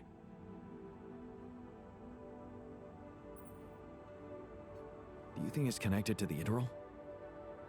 Looks like everything's connected here. I told you that gravity distortions have been observed on previous missions, but the scale of this one, it's unprecedented. And it's making me wonder. About what? You see, logically, objects on the proximity plane shouldn't have a mass in our reality. So how could they have such a strong impact on our gravity? It could lead to some extremely revolutionary hypotheses. It's so annoying that I can't devote more time to this problem. So, how do we proceed? Well, it looks like we have no other way but to destroy this extraordinary phenomenon. Are you serious? How am I supposed to use the illuminator on that? No, the Illuminator won't help us here. We'll need to create a counterforce that will neutralize the gravity field. It will have to be very powerful and extremely precise. I'll need some time to make the calculations.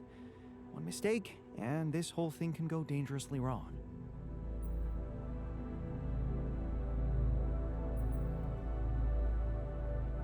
That sounds complicated. Can't we simply bypass it? Blow a hole in the canyon wall or something? No, we can't. The horizontal span of the force field extends way beyond our measurements. We don't have the time to look for a way around it. So I'd strongly recommend you let me research my solution.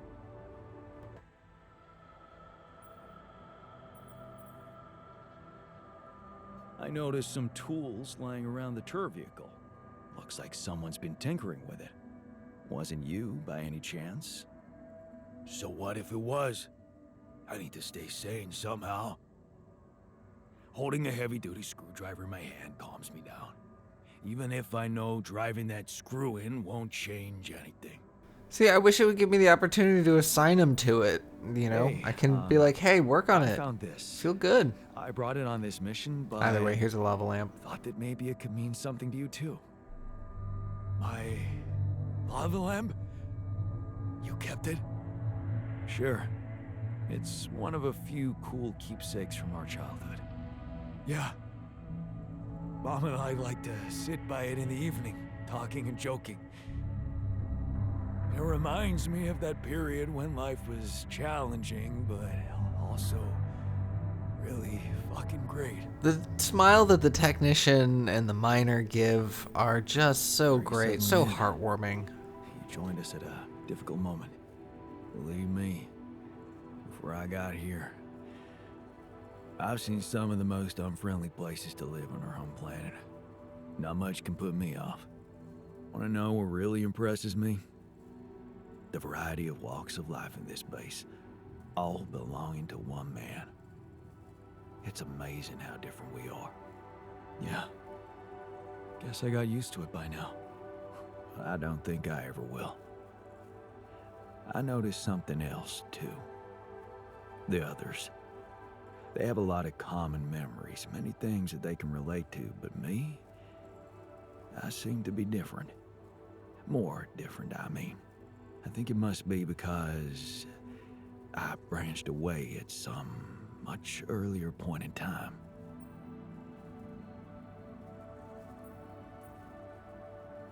I know the exact moment. Fight on the street on our way home from school. Some thugs robbing a teenager.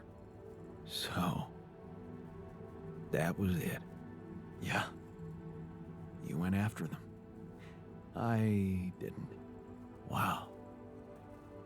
I acted on an impulse.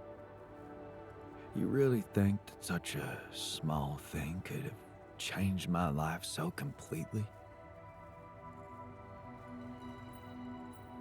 It was an act of courage. That's not a small thing. Courage. I don't think so. More like, thoughtlessness. I never thought about what I'd do if I caught up with them. Fight them. Luckily for me, I never did.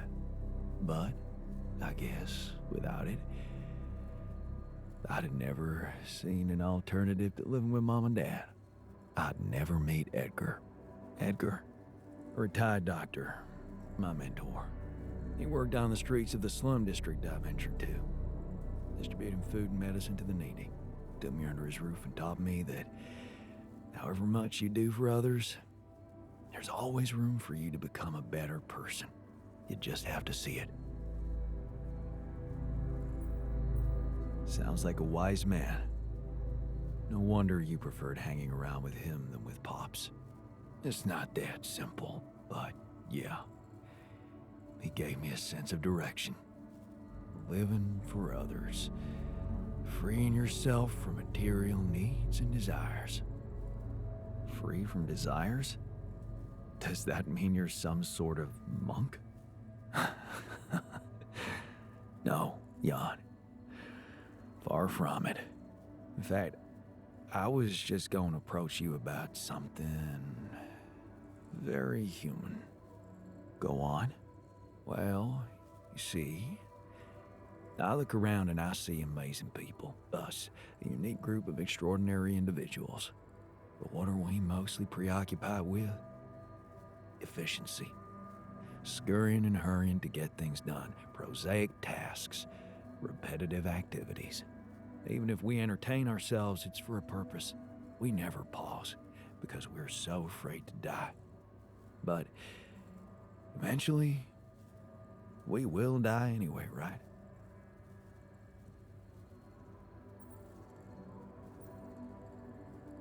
You're right. No escaping it in the end. The only thing certain is the present moment, Jan. And I know one thing. We're not cherishing it enough. How can we cherish it? We can stop for a second and enjoy something special together. Let me prepare a feast for our group to feed not just the body, but the soul. Make everyone feel that even if their material life has to end, their existence will be timeless. A feast to celebrate our mortality on, let go of our fear. What do you say?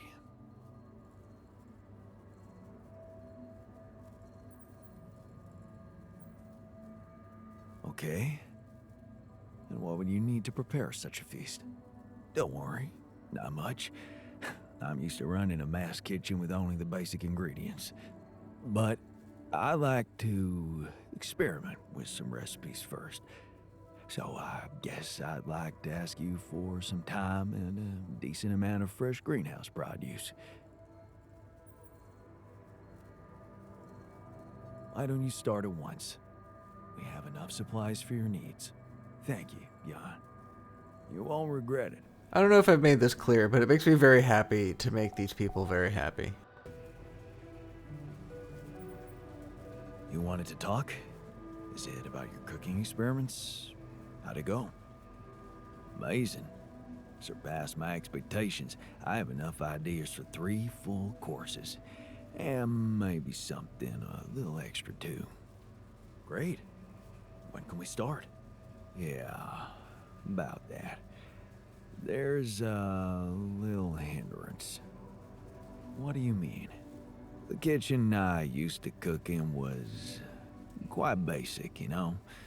So, I'm not very good with high-tech equipment, like an automatic food processor.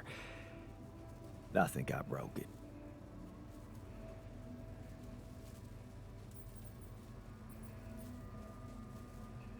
High-tech? Ally Corp equipment? That's the best joke I've heard in a long time. Yeah, I know. It's still much more complicated than a wok and an iron stove. I guess we're gonna have to fix it then. Yeah, that, and the electricity in the kitchen. What? I think I fried the circuit breaker. There's no power in the whole module. Sorry.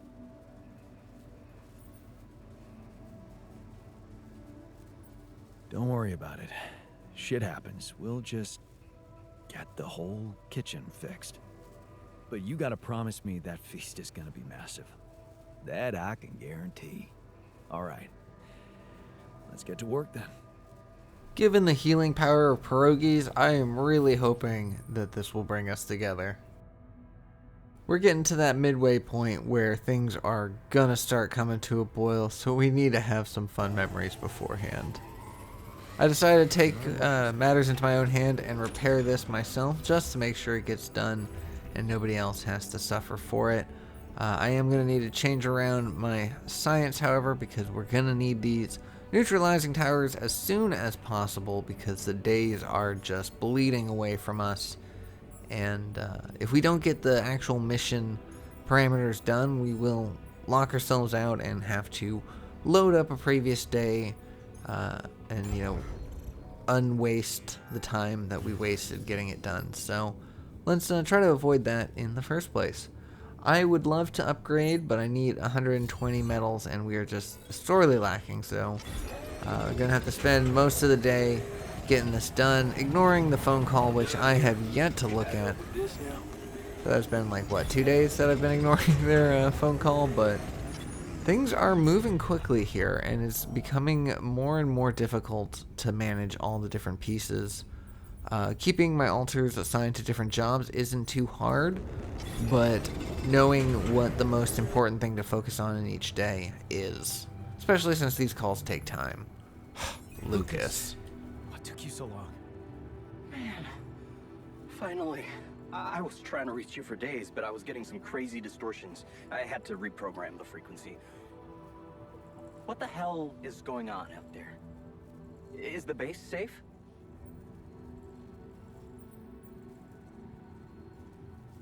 We've encountered another obstacle, but it's not my worst problem. Why? What's going on out there?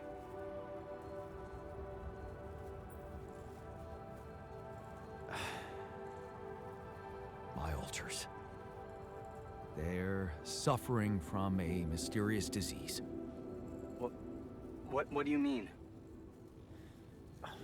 Some strange brain mutation. Molly.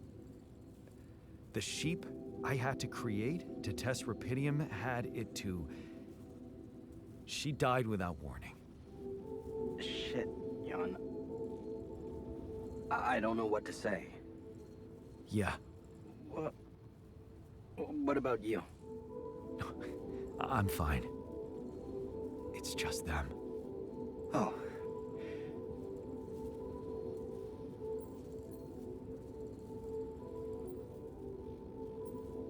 Is that disappointment I'm hearing? No, I'm relieved you're okay, I really am. It's just that this makes things so much more complicated. We thought we found the perfect solution. I guess nothing's perfect. Still, we can't give up, Jan. Not yet. Maybe there's a cure. A method to undo this side effect. Tell me, do you know anything more about this condition? I have MRI scans of the whole crew and Molly's autopsy report. Wow. You've been busy. Send them over. I need to take this to Maxwell at once.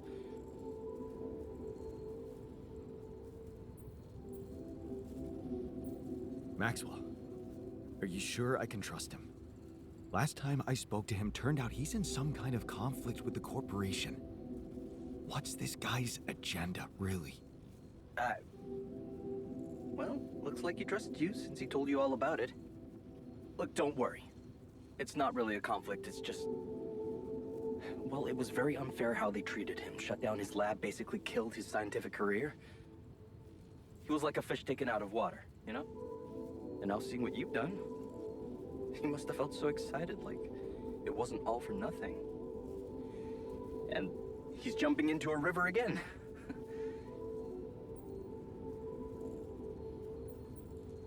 I don't like this secrecy. I'd really prefer it if the corporation was on the same page as Maxwell here. I don't think you would, Jan. If you knew more about how they treated him? He was on the brink of a real revolution in cognitive science, but he made a mistake. He let the bureaucratic machine take over and undermine our efforts. We were just a step away from getting it right when they closed Project Ela down. We? Yeah. I was in it too. That's why I followed him when he was transferred to mining ops.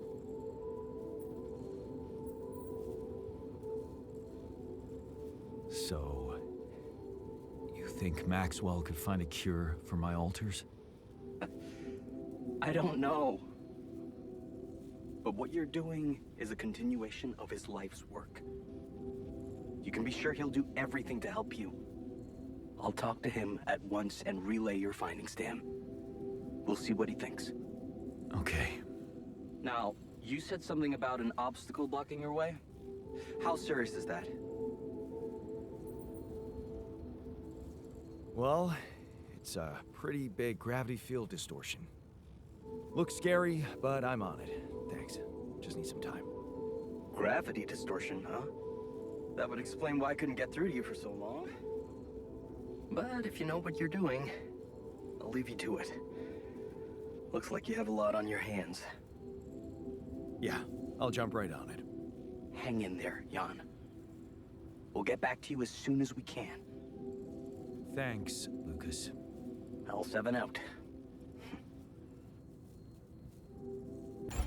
My all-day mining efforts, filling myself with radiation, paid off because we can now expand the base, giving us crucially more organics materials. So now we can hold 700 units of organics, meaning that our base can actually move. It's not overloaded with modules. So now I had the foresight to bring enough pylons to make a pylon hub, but I wasted a lot of time forgetting that I could just place it down and be done with it. I'm thinking that maybe I can make it multi-purpose and bring it over here, but I'm not even connected to the actual drill anymore, so I'm gonna just bring it back up here. And at that point I realized I just need to connect it down and get someone mining the rubidium as soon as possible. We are wasting time. I've got one day until the lightning storm, and things are just they're not going well. And I feel really behind on everything I'm doing. And because of the fact that it took me so long to hook up half of my devices because of this weird map. I mean, it's very intentionally designed. Like, obviously, bravo, look at this, you know. You have to climb a rock, which requires just one energy, just one, after going through an anomaly that kills all your energy. So you have to fill your bag, or fill your battery. Are those trees? Frustrating game, but so well done. How can there be life here? So now, when you discover a new area, there are so many ways to go, there are so many things to do. Down here in the bottom, it is just If I could get a closer look. brimming with life on these anomalies, with this tantalizing qubit chip here, as well as some more items, which is nice. Some more very useful items, I will say, with the altars that we have. The neutralizing towers research is finished, so we can now start making them, which will move us forward in the main story mission, which is good. So regardless of what happens, as long as we can manage to move our base when we need to, hopefully we'll be able to keep surviving. So we finally find ourselves a minerals deposit. It has taken this entire time, and I've just been relying on the random minerals I can collect by hand, or the small deposits that we find along the way. And this anomaly is chasing me from all the way down there. These things are getting more and more persistent as the days go on.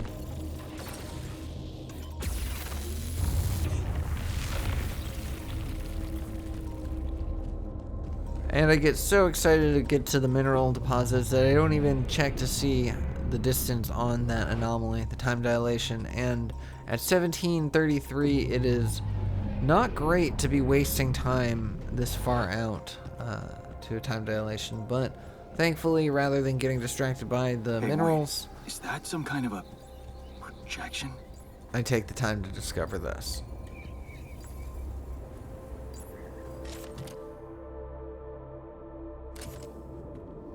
And they're gone. Safely into my pocket. Let's see if my crew appreciates a relaxing landscape inside the base. I get to have a nice feeling of altruism, cut short momentarily by the notifications that the alters are arguing in the kitchen.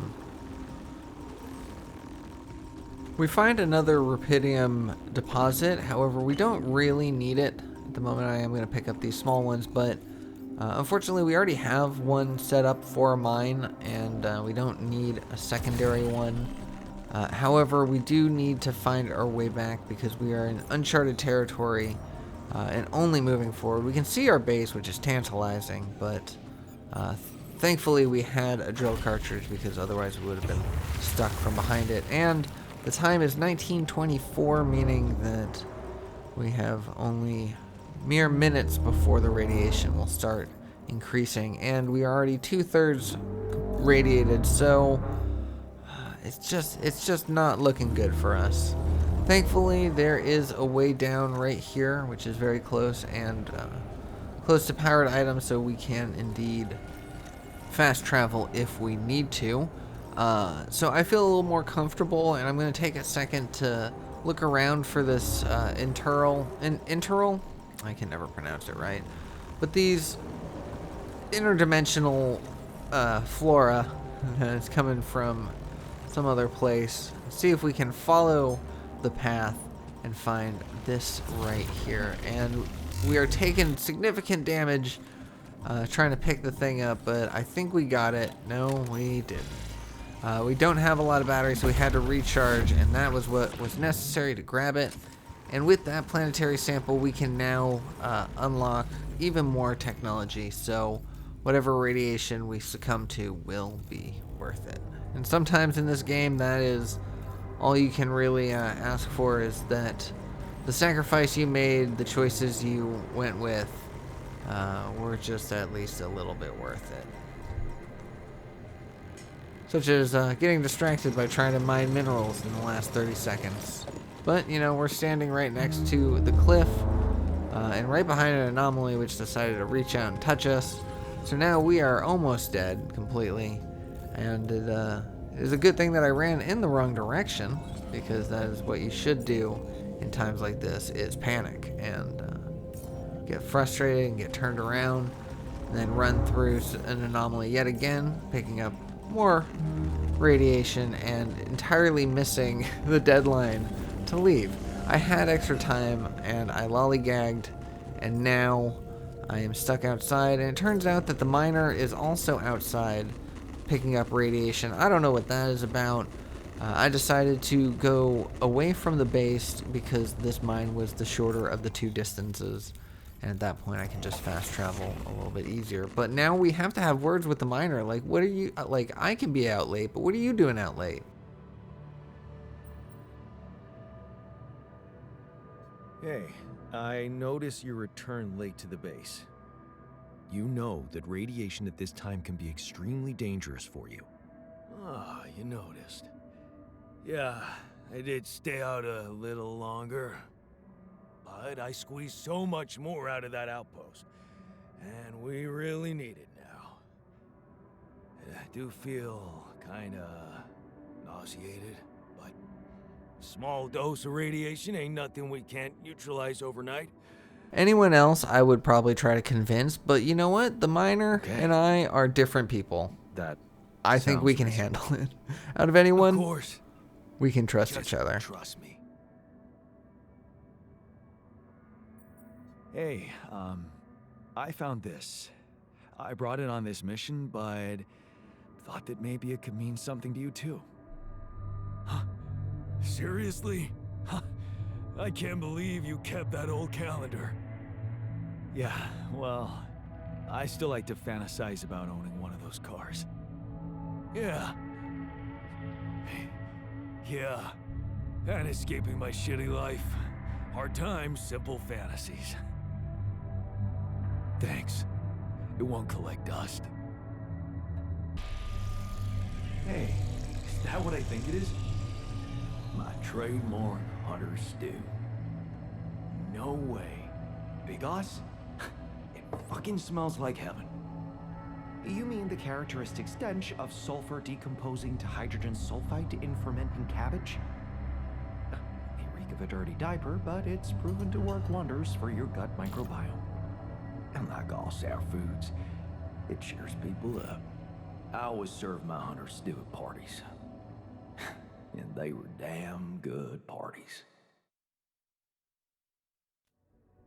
And of course, I can't really take any time to savor the moment because the botanists and the scientists are having a problem. I've noticed a common denominator, and it's the scientist that keeps arguing with all of this. I try to side with the botanists, but ultimately we will fail at that because I forget that we have to get rid of the enriched metals. We can't, it's not just a matter of mining anymore, so I don't make anyone happy. And it's starting to You're right. be the theme. Did everyone a lot of good.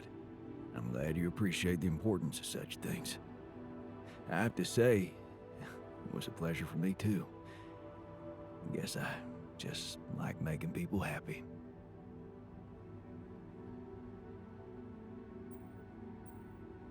It's a fine way to take your mind off your own problems, or to realize how unimportant your problems are in the face of real human tragedies. You may think I'm out of touch, but I seriously believe a man's purpose can only lie beyond himself. Otherwise, he will always live like a caged animal who has never experienced the call of the wild. You know what?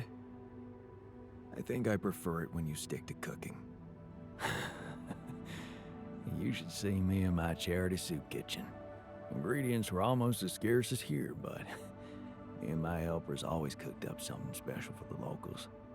Want to know my secret?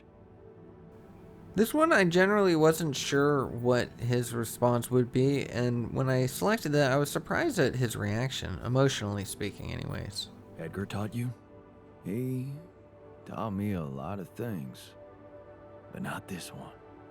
No, it was Mom. I wrote to her a lot from the other side of the world, asking for advice on how to tweak her classic recipes so that they could be made with, foreign ingredients. She taught me how to be a magician even in the humblest of kitchens. Wait, Mom, wasn't that after she was sick? Right, but she got better.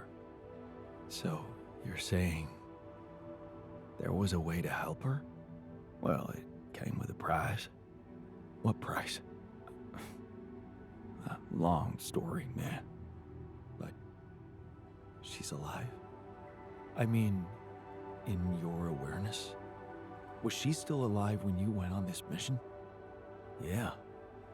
She called me the day before the launch and wished me a good landing. Didn't she get better in your life? No. No, she didn't. You mean she's gone? I was gonna tell her how it went if we found rubidium. Regardless on his views of reality, this man just was told that his mother had passed. I'm sorry. You won't be able to do that. None of us will. But she'd be proud of you. You know that. Proud. This is some kind of cruel joke. Joke? Come on, man, what are you talking about? My efforts, my struggles. Seems they were all pointless.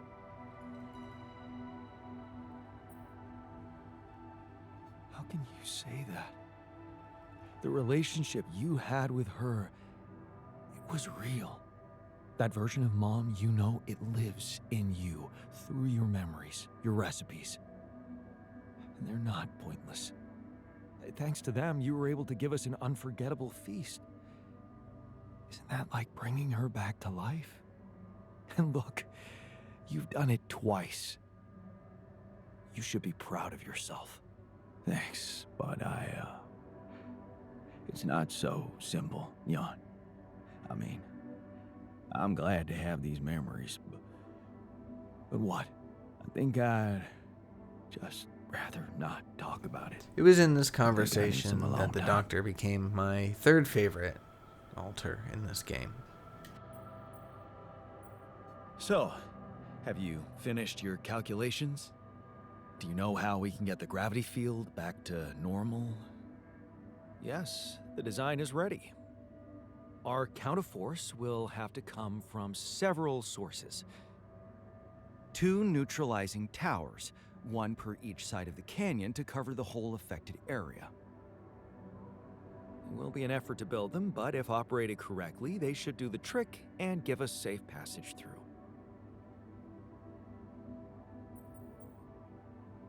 What do you mean by operated correctly? Good question. Well, there's a little catch to the whole situation. Once you set up the towers, they will need to be operated simultaneously. So, we'll need to send 4 people up there at the same time. Oh. Yeah. Better shape up your crew if we're gonna do this. Hey, I found this. I brought it on this mission, but thought that maybe it could mean something to you too. Oh, interesting. A motivational hoodie.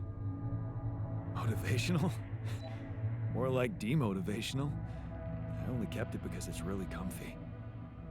Of course you did. It doesn't remind you of all that determination and ambition that fueled my academic success. Anyway, thanks. I appreciate it. It's also good to see the scientist smiling again. I feel like he's the hardest one to please because he's so scientific and analytical that you really can only come to him with facts, and there is no emotional aspect to it because he just tries to keep emotion out of it. But now that we have a bunch of materials, we can actually start adding some things on here and making a better place. The contemplation room is something that I would really like to get because I would like to get the miner a little bit of mental break in a positive way. But we also have access to these personal cabins, which are supposed to improve the mood of the altars. So ideally, I'd like to replace the dormitories with personal cabins for every single altar to allow them their own space and happiness. Unfortunately, that does require some better logistics of how to put everything and the fact that it's going to need a lot more materials. But I'm going to go ahead and just spend my materials on elevators to finish, to fill out the entire shaft from top to bottom of our craft. Not even paying attention to the fact that we have a spot to the top and to the bottom that we can add even more. So all we were really able to do is add a personal cabin, some extra storage, and we changed our elevator shaft. But this will be changing yet again because there's always a more optimized design.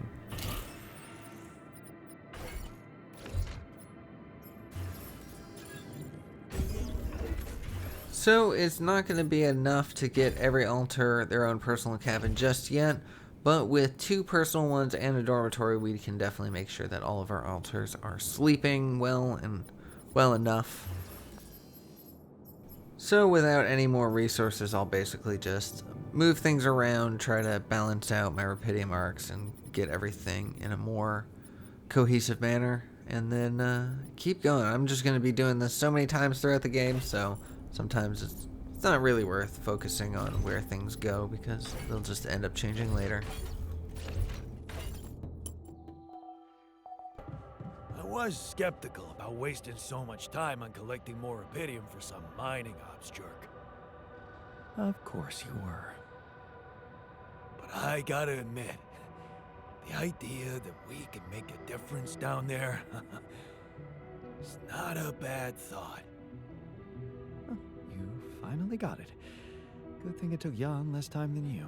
There is no need to be catty, scientist. The technician did a good thing. We like him for it. Hey, you wanted to talk? Yeah. What the hell is going on with the miner? I mean, I thought you decided to make him that serum so that he feels like a valid human being. But now you're letting him work outside after hours? Where's the logic in that? Look, it worries me too, okay? Well, then make him stop. The guy's got serious self-respect issues. Anyone can see that. You took a step forward by growing him a new arm, but now you're taking 2 steps back by letting him overwork himself. It's almost as if he feels he needs to pay you back for it. This part is kind of rubbing me the wrong way. I feel like I understand the miner's point of view, and I feel like he's working himself to his limits. About himself, then maybe that's the way to go. I feel like the technician doesn't know Sure. him like I do. If you want him to turn into a zombie, well, what would you have me do? If you really want to help him, you'll need to get to the bottom of this insecurity of his. And that looks like something only a professional head shrinker could do. A head shrinker? You mean I'm supposed to... Yep. Branch yourself. What else? But what if I can't afford that right now? I'd advise you to make the effort. But if you really can't do it, then, well, maybe even sending the miner to the contemplation room by himself could help. Mindfulness is not exactly his strongest suit, but who knows? It might be better than nothing. I just want you to remember this moment, technician. What comes next is your fault. That's not such a bad idea. It's just that... won't going back to all that bad shit in his life bring him down and... make him lose that new zest he acquired? He's more than just his zest. Maybe he won't work his ass off for you anymore, but he'll be a happier man. It's your call. You know where I stand. It is hard to argue with him because we want the same thing. I want the miner to be a happier man. Even if that means that he's got to do something else, you know, I'll support it. But now I am making a new altar at the technician's behest. So Should I work on this while you're scheduling repairs? things are gonna start moving quickly. I forgot the magnetic storm is here, so everything failed. I was not prepared. And the base is in bad condition.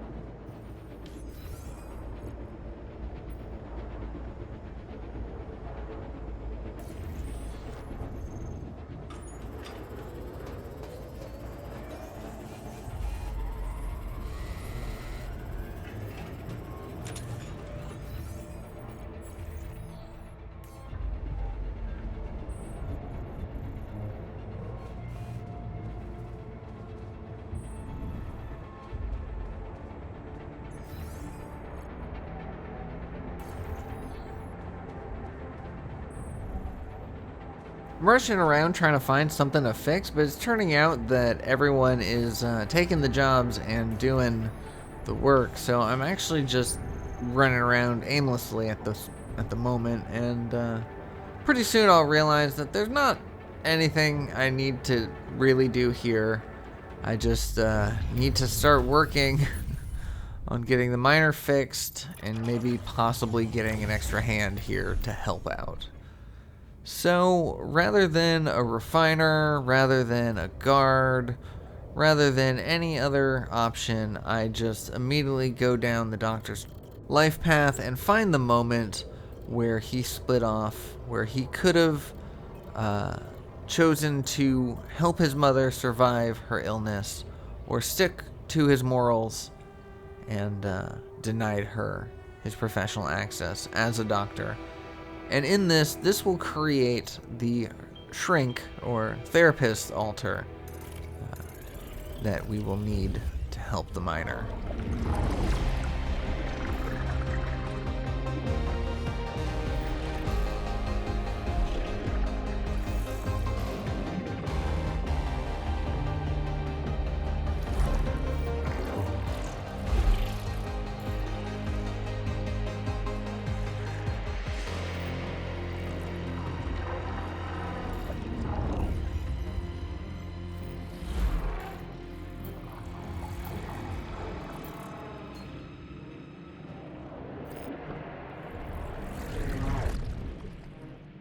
He's actually a psychiatrist. Jan Dulski does have his medical degree, but he chose to stick to his morals and deny his mother the personalized care and treat her just like any other patient, and of course she had passed just like in every other timeline.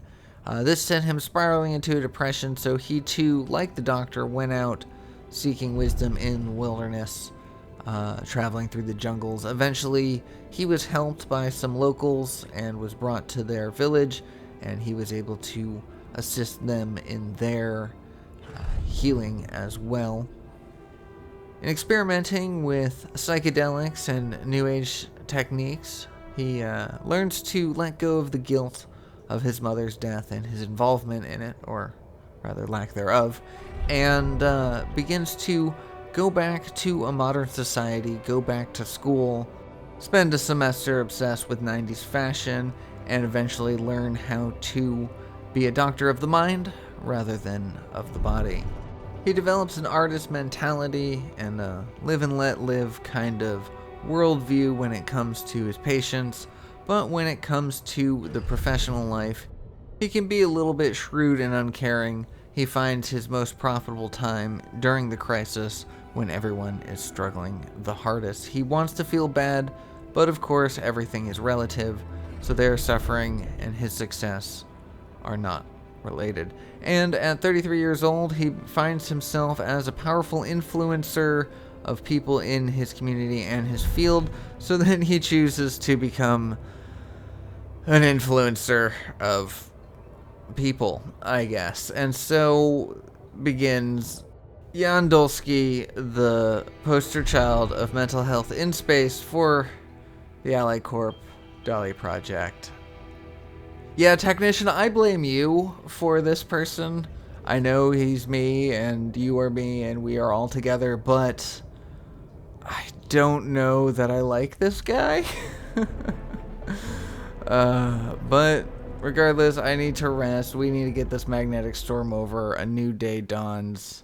We have very limited time. Oh yeah, and the storm is still happening. My workplace is damaged. Want me to go there now? Want me to take a look there? Day with a brain mutation. And everything going on, everyone trying to talk to me. It becomes overwhelming. And I just have no idea what to do first. This game, by this time I've been playing for quite a while. So I am just so enthusiastic to let the cutscene take over and we'll meet somebody new, but everything is failing and I just need to get a little bit of peace and quiet. So I'm gonna run out in the magnetic storm, grab the metals necessary to build the repair kits necessary to keep our base going. Everything smooth. Unfortunately, I can't welcome Jan Dulski the Shrink in until we can make sure we keep him alive. After putting the resources in for the radiation filters, we find ourselves with a little bit left over, and I decide to welcome in our therapist. We are going to build a contemplation room for him, but to show our appreciation to the technician and show him that we really do care and that he indeed was our first best friend here, we build him the park with a bench module, and I hope he likes it. Spent a lot of time trying to get it, and a lot of resources trying to make it. Did it with him in mind, and almost died trying to get it, so I really do hope he likes it.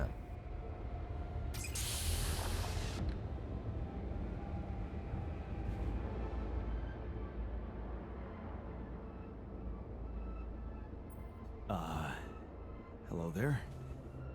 Are you feeling okay?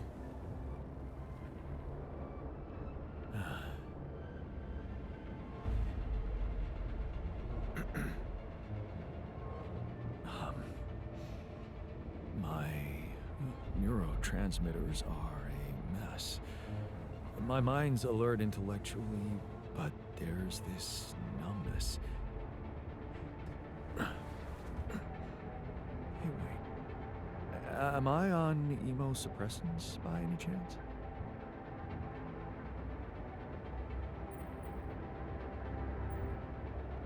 Yes, it's a necessary precaution. Yes. You wouldn't mind grabbing me a coffee, would you? Sure. We've got plenty of coffee. You can have all you want, but first, I'll need to brief you on the situation. Mind answering a few simple questions for me? I'm yours for the taking. But please don't quote me on my answers. I'm not quite feeling myself. Of course. Let's take it easy. Why don't you start by stating your name and role on this mission?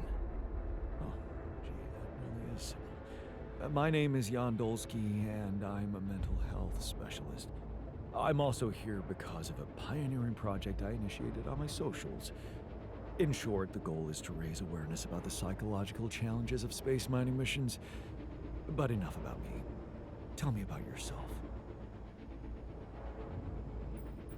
Well, this might be disturbing, but I am Jan Dolsky too. Disturbing? Do you find it disturbing? Tell me more. Is it too late to change my mind? That's it? Doesn't it bother you at all that I look like you and share your identity? It certainly bothers you that I'm not asking about it. Why don't you just say what you want to say? Okay. Here it is. The reason we look so strikingly alike is that you are a copy of me, an alternative version of my life choices. My alter. Okay, let me get this straight. You are Jan Dolsky, and I am your alter. Yes, physically we're the same, but underneath that, the quantum computer reprogrammed you with a different awareness. Wow. You reprogrammed my awareness? Can I raise awareness about that?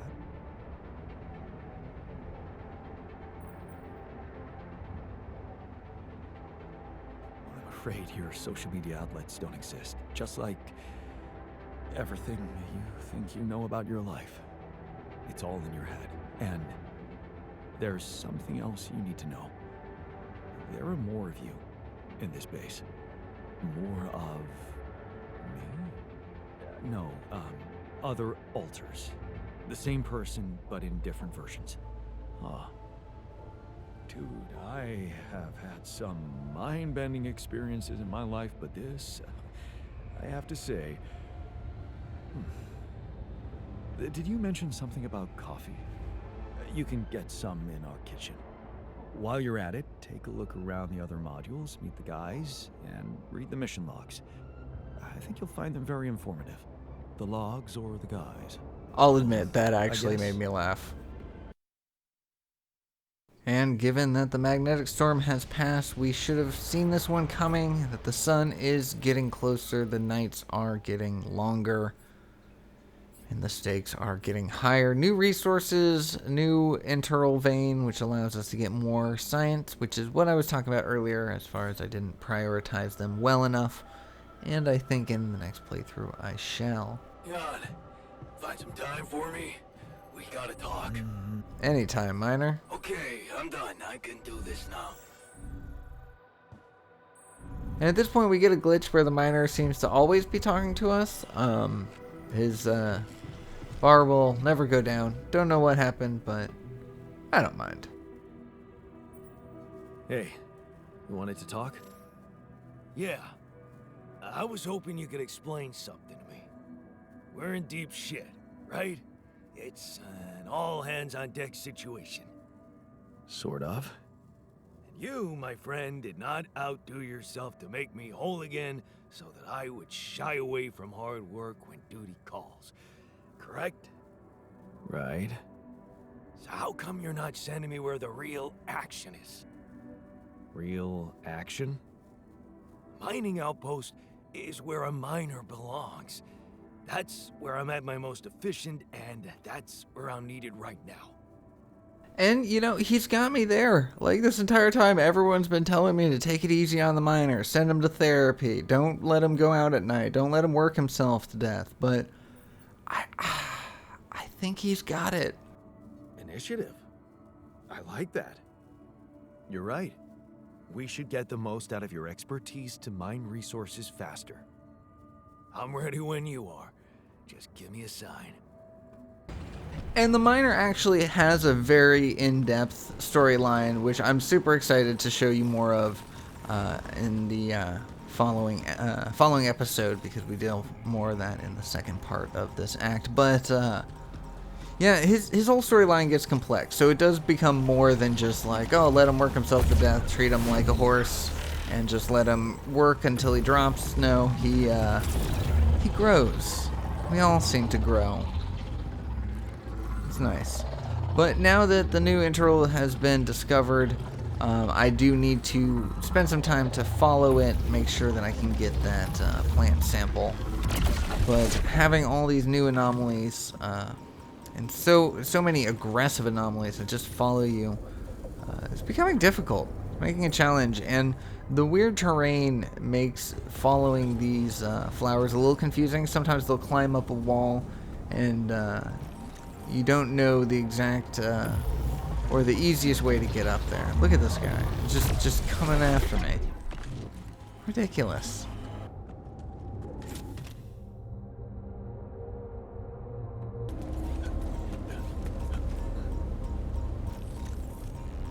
So I find a really cool area up this cliffside, but I don't visit it. It will become important later, but Want me to take care of this now? I really felt like it wasn't going to give me much, so I decided to refocus my efforts on finding this plant sample, which I'm thankful that I did, because, again, it's going to provide us with a lot of benefits.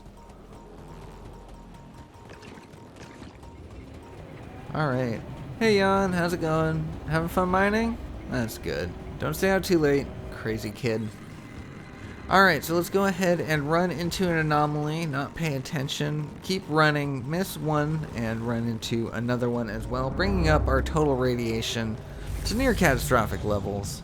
We can go ahead and get rid of all of our energy here, running very willy-nilly on the brink of death, but we are running out of patience, running out of time, running out of resources, and we really, really need to get our main story mission pieces put into place, because the wire is coming.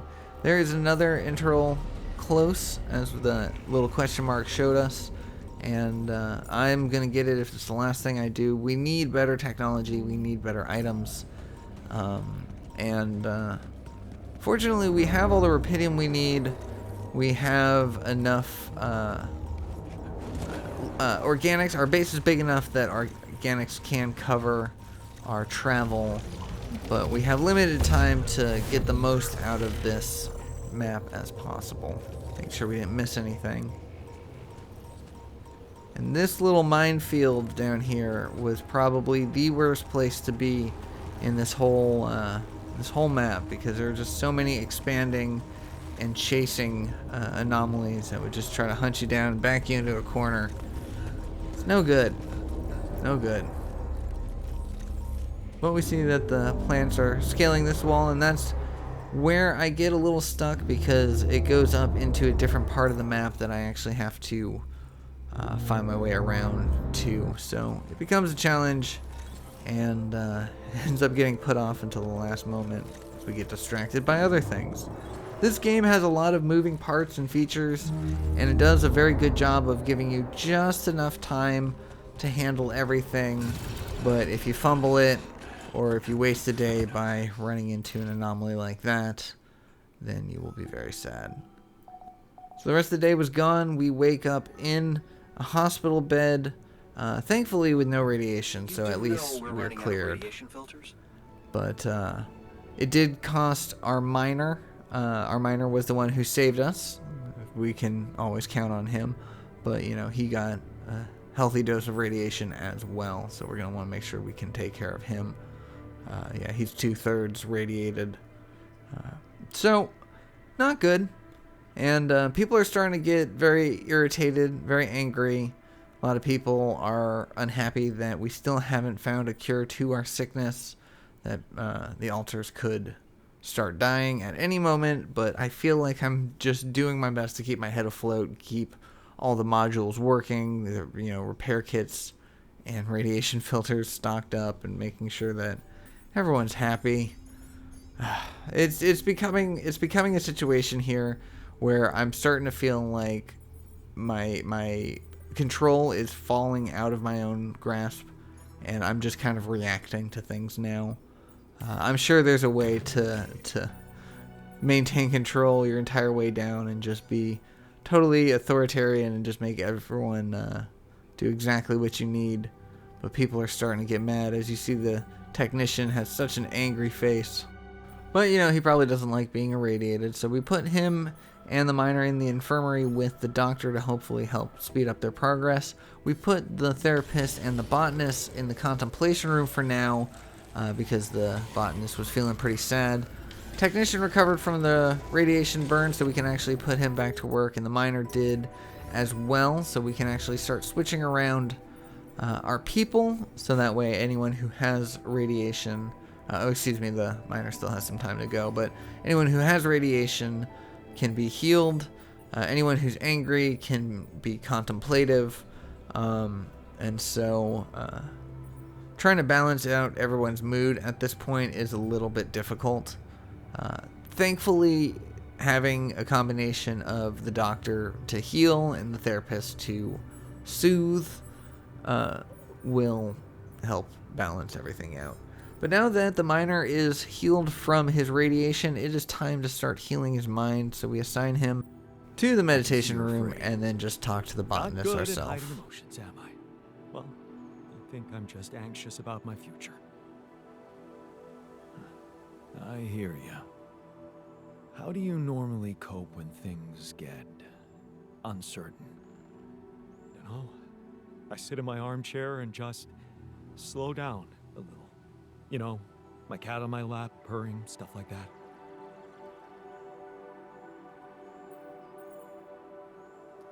Right, the cat.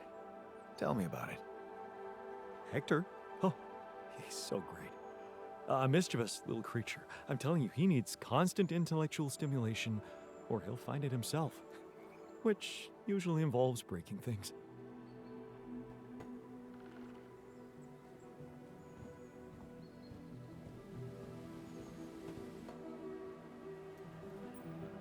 You look hurt. What happened?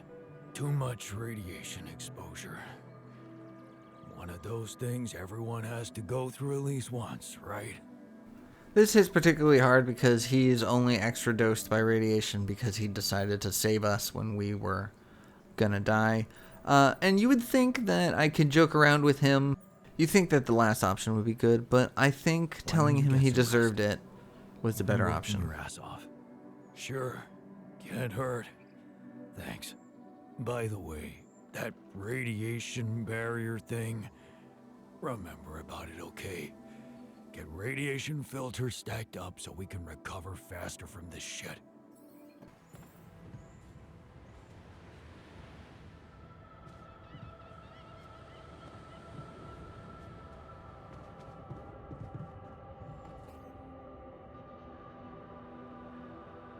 Got your coffee? Everything all right? Well, it's not top quality, but I didn't come here for a comfortable life. I'm still getting my bearings around here. Truly strange experience. One doesn't get used to something like this in a couple of hours. I know it's not what you expected, but there's a reason you're here in these circumstances. We really need a professional like you at this point of the mission. The crew needs coaching like never before. I can see there's a lot going on. I just wasn't prepared to coach myself. My work comes with certain ethical requirements. Maintaining a professional distance, not getting engaged emotionally, I'm under supervision.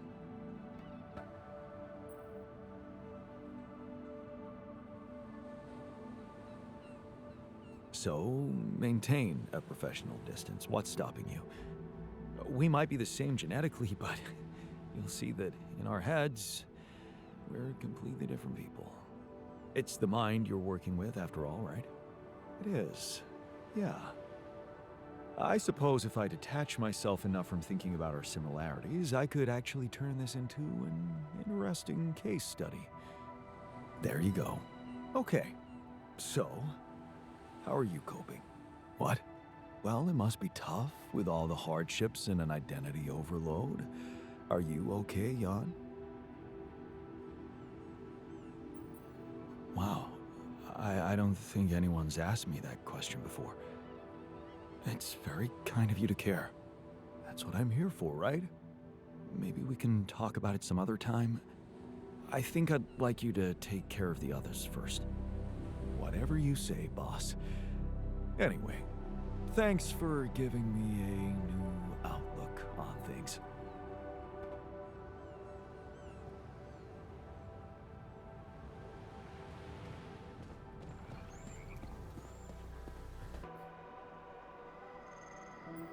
You look hurt. What happened? Looks like I got too much radiation exposure. Sounds serious. A good thing we have a doctor on board. Aha. Funny. And true. If you want to help, remember to keep the radiation barrier on. Without radiation filters, I'm not going to be able to recover as fast. And after all that time, I finally get to ask the technician what he thinks of the room I made for him. Not bad, huh? It really hits all your senses. The sound of the birds chirping in your ears, the summer breeze on your face. Quite the immersive experience. You forgot to mention the stench of mold in the air conditioning. Yeah, well, it can't all be perfect, can it? Apparently not. So, I was wondering, how much more did I not know about Mom? What? Well, it seems you got to know her better after our lives separated. I'd love to know what you talked about on that bench. So, this is what it's all about, huh? You just want to sit down and make up for lost time. That's not the way it works. I was really bummed that we didn't have any option in this conversation, because that was not how I wanted that to go at all. I feel like this could have gone so much better. Jan, what'd you do? What do you mean? You don't get to just collect a few nice memories and pretend you lived my life. Made my choices. You chose the easy way back then. You want it easy now.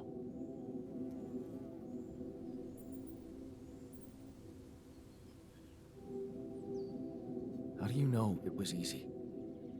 I had my own problems. What if your life was actually easier? You never had to wonder what if.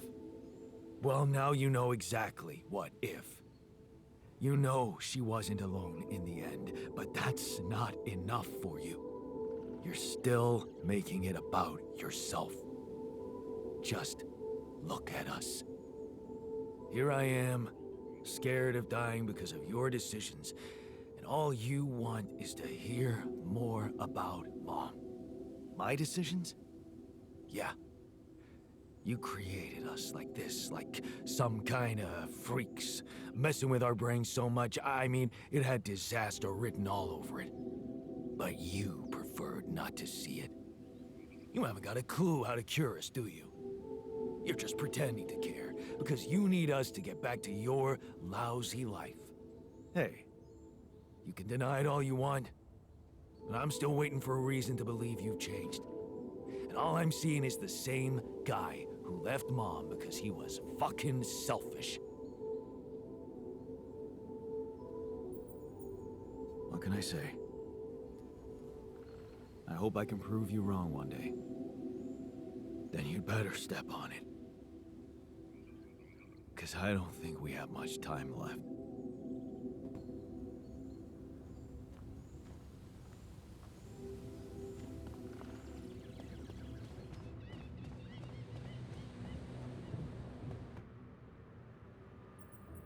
How was your time alone? Any thoughts?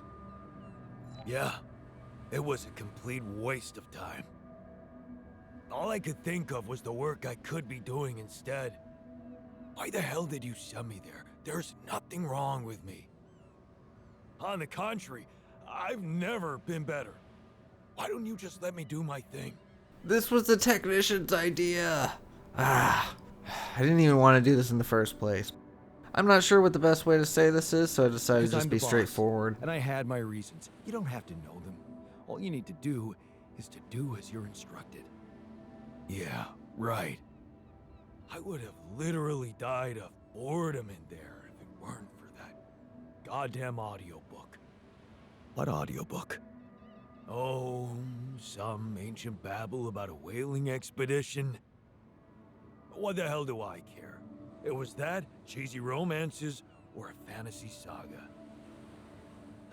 Man, I hate fantasy. So, I chose the whaling one. At least the men were men there. And their captain, Ahab, well, he was missing a leg, so... Yeah, I gotta admit I got pretty hooked. Do you identify with him? Man, all I said was that it got slightly more interesting. If you want to open up a book club, go ahead. I'll pass and go back to my work if you don't. Jan Miner, I love you so much. You're my favorite. You, on the other hand, are quickly surpassing Lucas in my least Jan, favorite. Maxwell here. It's good to hear you. Things are getting more and more tense in here. Yeah, I know. Lucas told me everything. I set to work at once analyzing the data you sent. I won't lie to you. This condition you discovered is something never seen before. I can confirm what you probably already suspect. It is highly probable that it is induced by accelerated brain tissue development which your alters have undergone. I am very sorry this has happened, but nobody could have predicted it. As I've said before, you're a pioneer, Jan. Unexpected setbacks come with the job.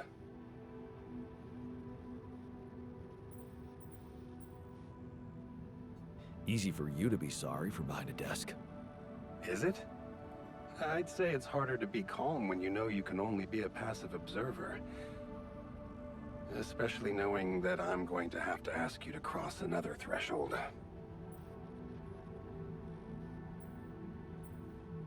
Tell me. I'm ready. Your heart's in it. That's good. But you'll also need an open mind, because the solution I would like to propose may be a little unsettling. What would I have to do? Prepare a treatment based on biological material from a healthy donor. Donor of what exactly? Brain cells. Great. I volunteer. That's generous of you, but you can't donate brain tissue. What? Why not? I'm the only one who's not affected. Because it would kill you. It's not blood samples we're talking about, but a significant amount of brain tissue from the cortex. So, how did you want me to get it? There is only one solution. You have Rapidium, Jan. You have the womb. All you need to do is create a copy of your body, but without applying the branching procedure. By leaving its mind records blank, you will create a being with no awareness, no feelings, no thoughts. A biological vessel, if you will. A tabula rasa.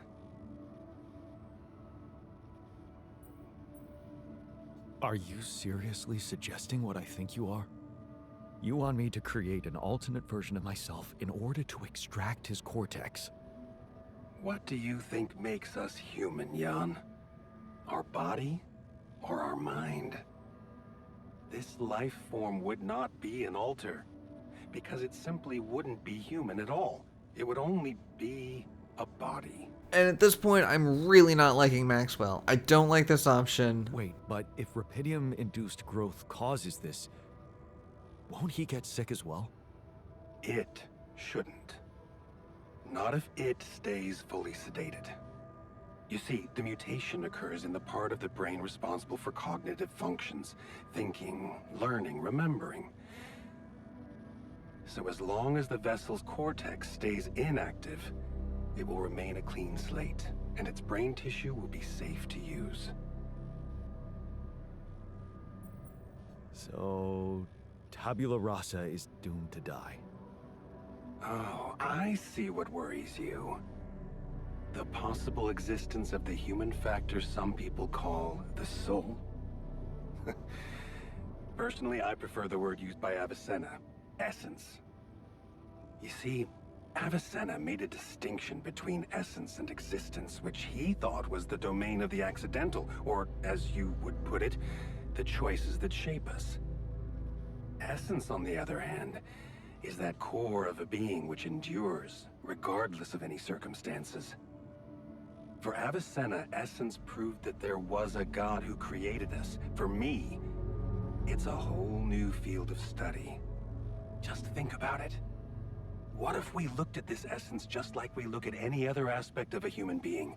Its body, mind, emotions, something that can be scientifically observed, trained, even enhanced.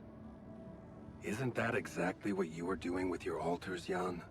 And it's this that is driving a wedge between us, Maxwell. I don't like your attitude. I don't like your accusations. Experimenting on them. I'm surviving. Then carry on doing it. All I'm suggesting is that you look at this empty altar's essence in the same way a sculptor looks at a stone that is too brittle to carve in. There's no logical reason to fear dismissing it. Lucas and I went back to our old research to recreate a piece of code we once discarded. One that allowed for a much more flexible approach to erasing human memories. It can serve you to increase the capabilities of the quantum computer and create a tabula rasa version of yourself. Upgrade the quantum computer. With the use of your banned research, but what about Ally Corp? What about the consequences for me when they find out about all the rules I've broken? A simple builder? I mean, creating my altars is one thing, but this... I could get accused of much bigger violations. Can I trust you, Jan? That depends. If I can trust you. I'm putting a lot at stake for you. Of course you can trust me. Ally Corp doesn't have to know anything. Whatever happens from now on can stay strictly between you and me. I told you that I'd do anything to protect your mission, and I wasn't joking. Follow my instructions, and I'll take care of everything else. Ally Corp has a big medical department. My ex-wife works there. Are you sure we shouldn't turn to them for help instead of harvesting this biological vessel against the law? Yes, I'm sure. I told you before, it's better for you and your altars if your wife and her employers stay out of this. You didn't listen then. I hope you'll listen now. It's the only safe way for you. We can do this. Are you with me?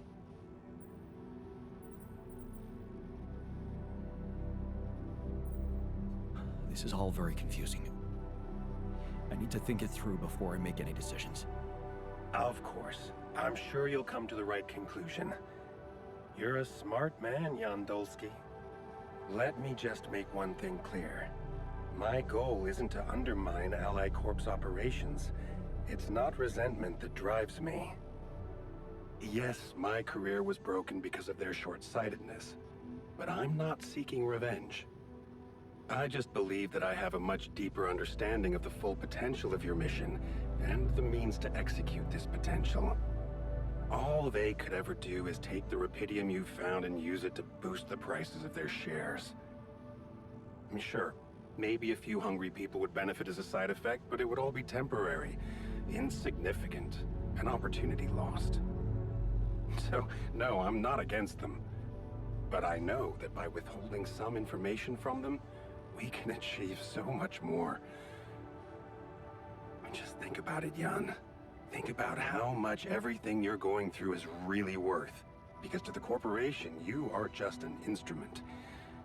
To me, you are a gift. So I hated that interaction. I hate his solution, and I'm starting to hate him. And I really hope there's an alternative. Hey there. I talked to Maxwell. It looks like he came up with a cure for your condition. Really? Are you telling me there's hope? Yeah, it's some kind of sophisticated treatment based on healthy brain tissue. Maxwell sent us a formula. Oh, that's ambitious. What do you need me to do? Well, I'll need you to reprogram our quantum computer according to some old piece of code from Maxwell's experiments. He claims it's gonna let us create an awareness-free alter. Awareness-free?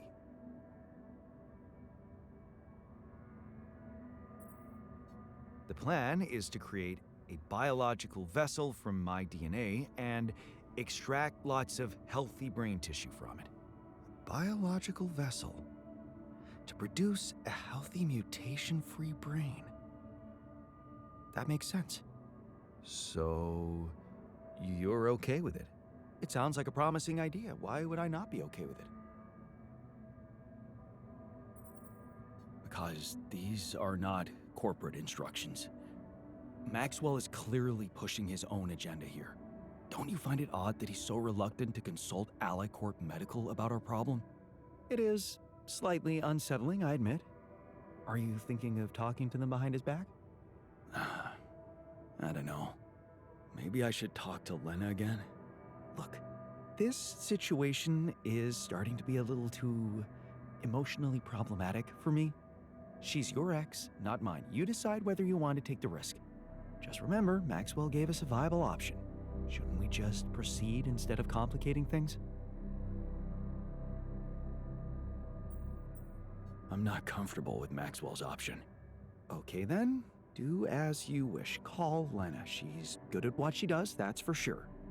But in the meantime, let me start researching this new QC functionality so as not to waste time in case it turns out Lena can't help us.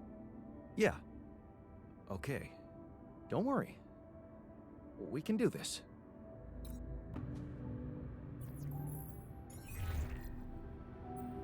Lena, can you hear me? I'm here. Did you get your rendezvous point? Not yet. I'm experiencing unforeseen circumstances. Again. What's the problem?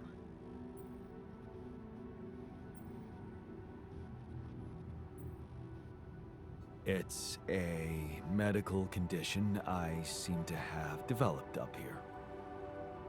Don't freak out, but it's some kind of... well, brain mutation. What? I said, don't freak out, please. But didn't you get a proper checkup before leaving? How the fuck is that even possible? What is wrong with this mission? What is wrong with Maxwell? And it's at this moment that I realized that I have left Lena in the dark. And I've been putting my trust into Maxwell and the Ally Corp when I could have been honest with her this whole time. That's why I wanted to consult you. Okay. Do you have anything you can send me? Yeah, I got an MRI scan. Right. I'll see if I can figure something out. Thank you, Lena. Jan, you said Maxwell gave you a solution you didn't like. Yeah, he did. I don't want to go into the details. Well, whatever it is, maybe keep it as a backup option, just in case. We don't know how much time you have. I'll keep it in mind. Thanks. Jan, we need to discuss something. Oh no, we can talk about this tomorrow. I am done with the day. But before we do that, we're going to take the time to add a little bit extra storage to our unit, as well as another 2 radiation repulsors. I should have prioritized these a lot sooner. It would have saved us a lot of effort building radiation filters and a lot of radiated alters. So with 3 of them, we're we're producing 75% barrier, so if we were to get one more on there, we wouldn't have to worry about filters at all. We do have the technology to upgrade our base one last time and make it as big as possible, so hopefully we can get enough materials to do that soon.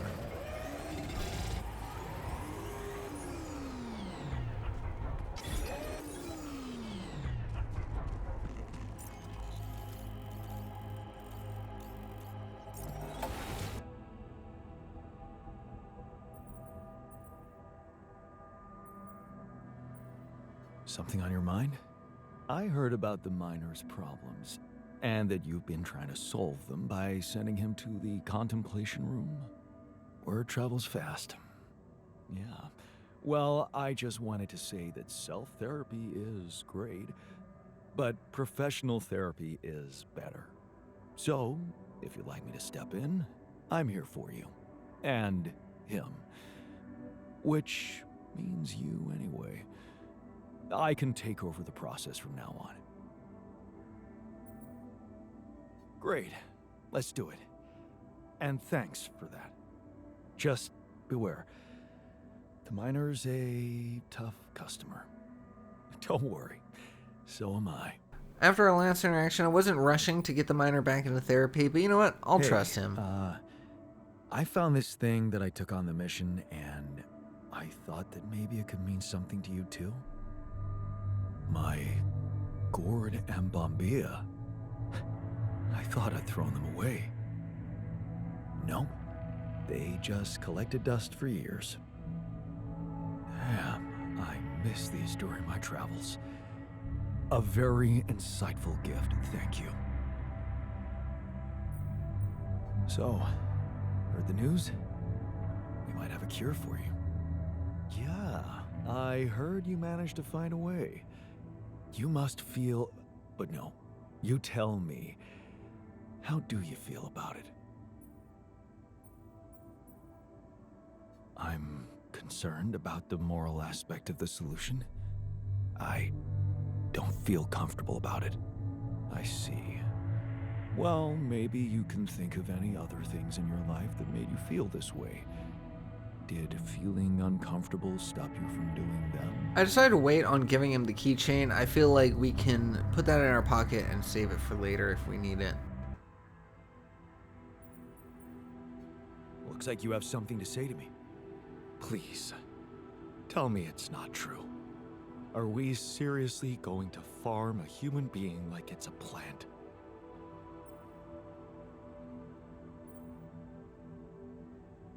No, you're right. It's unthinkable. I talked to Lena and she promised to try and help. Good. That's the way to go. So, heard the news?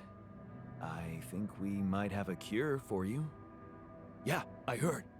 You want to make another one of us and perform some sick experiments on him. That's nice, Jan. Feed us our own brother's brain. Make even bigger freaks of us. So, heard the news? We might have a cure for you. Yes, I've heard, and I have a very strong opinion about it. Just because some things are possible from a medical standpoint doesn't mean they should be done. Agreed. We have to look for another way. Yeah, you got my full support on that. I'm glad I can reassure some of my favorite Are you alters holding up? that we won't be doing that. It doesn't matter as long as I do my job. You sound like Dad. I'm sober, responsible, and successful. I'm everything he wasn't. Before you head out, make sure you... What's troubling you? Well, I've been analyzing the situation thoroughly, and in light of the fact that we may all die of this abnormality in our brains, the thought of not making it back to Earth has been haunting me. To the point of obsession, I admit. After allowing him space to talk about his fear of dying, I found that the scientist is acting a lot more human towards me, so I'm less inclined to give him unfeeling Of all scientific answers. You're the one I least expected to panic like that. Are you afraid of dying? No, Jan. I'm concerned about what the world will miss if I go too soon. Oh, what do you mean? My work. Everything I did in my parallel life wasn't meaningless. On the contrary, no, it had the potential to push space exploration to a whole new level. Really? How? You see, I developed a method of nanoparticle dispersion that proved to be stable in even the most extreme conditions. Oh, shit? Exactly. And now it breaks my heart to think that all that groundbreaking research, all that knowledge could just disappear with me, never to see the light of day.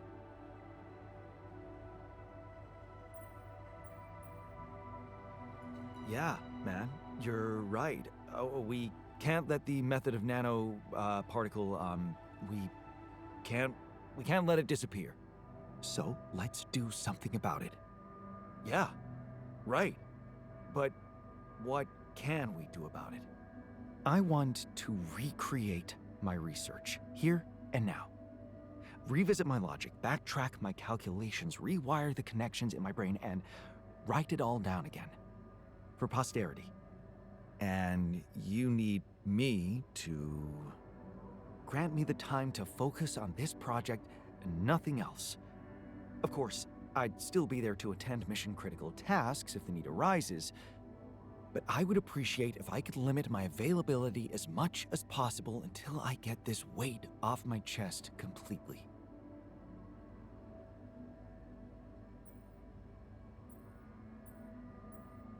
Fine.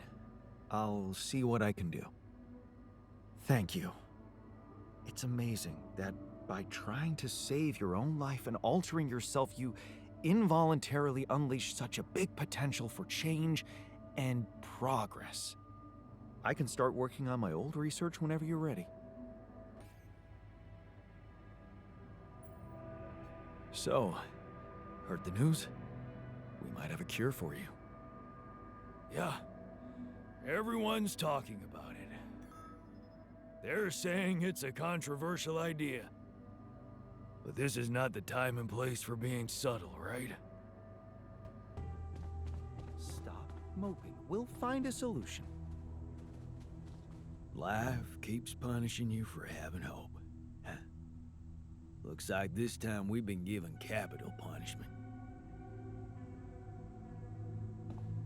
In the meantime, maybe there's something we could all do to raise our spirits. Like, I don't know, bucket list? A bucket list, huh? Why not? I mean, it's a little morbid, maybe. The sooner we get on with the brain cell therapy, the better. Passion, but growing a human brain in a lab is too much for me. Starting to realize how polarizing this topic is becoming between the alters. That half of the crew feel two different ways, so it will be hard to make everyone happy. We finally have the technology to create an automatic outpost. It doesn't produce nearly as much as if we were to assign somebody to it, but it does do it automatically, so that means our rupidium needs are handled for now. We finally have enough materials to make one neutralizing tower. We are going to need 2 of them, but thankfully we're on our way to the main story. We got 5 days until the next magnetic storm and no clue until when the sun rises, but it shouldn't be too much longer after that. Once again, I'm finally getting back to this spot where I'm trying to connect these 2 posts, forgetting that a simple pylon hub in the right spot will absolutely connect the both of them. And I actually don't have enough for the pylon hub, but there are enough useless pylons around that I could grab them. But again, not thinking with the best thoughts, because I'm so stuck in this map's complexity. And then when I make my pylon and I place it through and I try to connect it through this cave, realizing that it won't go through the energy field. It just won't connect. and I am so freaking frustrated. I am so done with this map. The fact that I can't get these pylons to connect through these caves or through the barriers, it's so ridiculous. But it's fun. It's part of the challenge, and the logistics of everything keep you on your toes, and the time management is a huge factor. So if you are playing this game and taking this on, just know what you're getting into.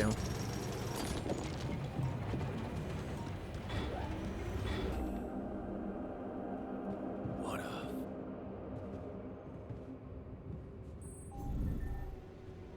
am I needed there?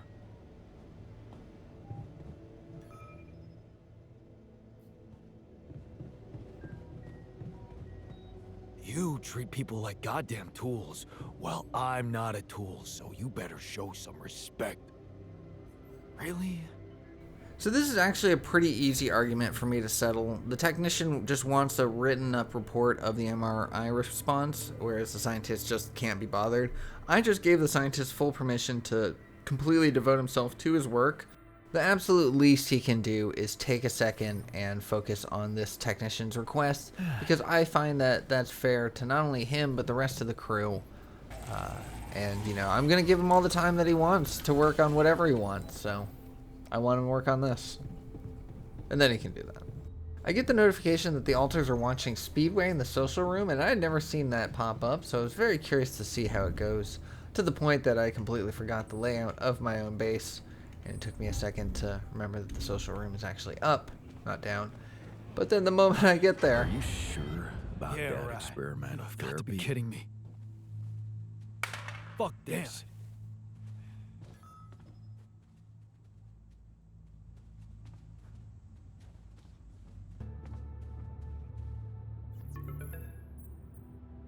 Lena?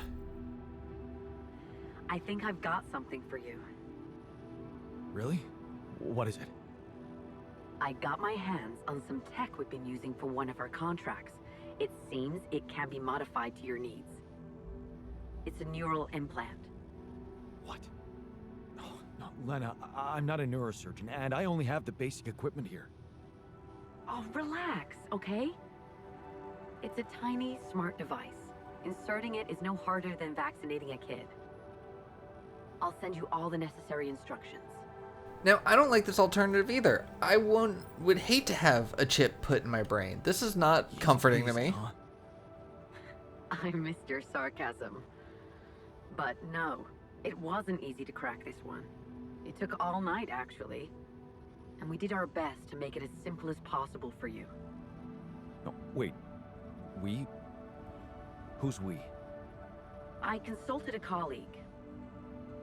He was in charge of deploying this implant for its original use. Nobody knows this tech better than him. What was the original use?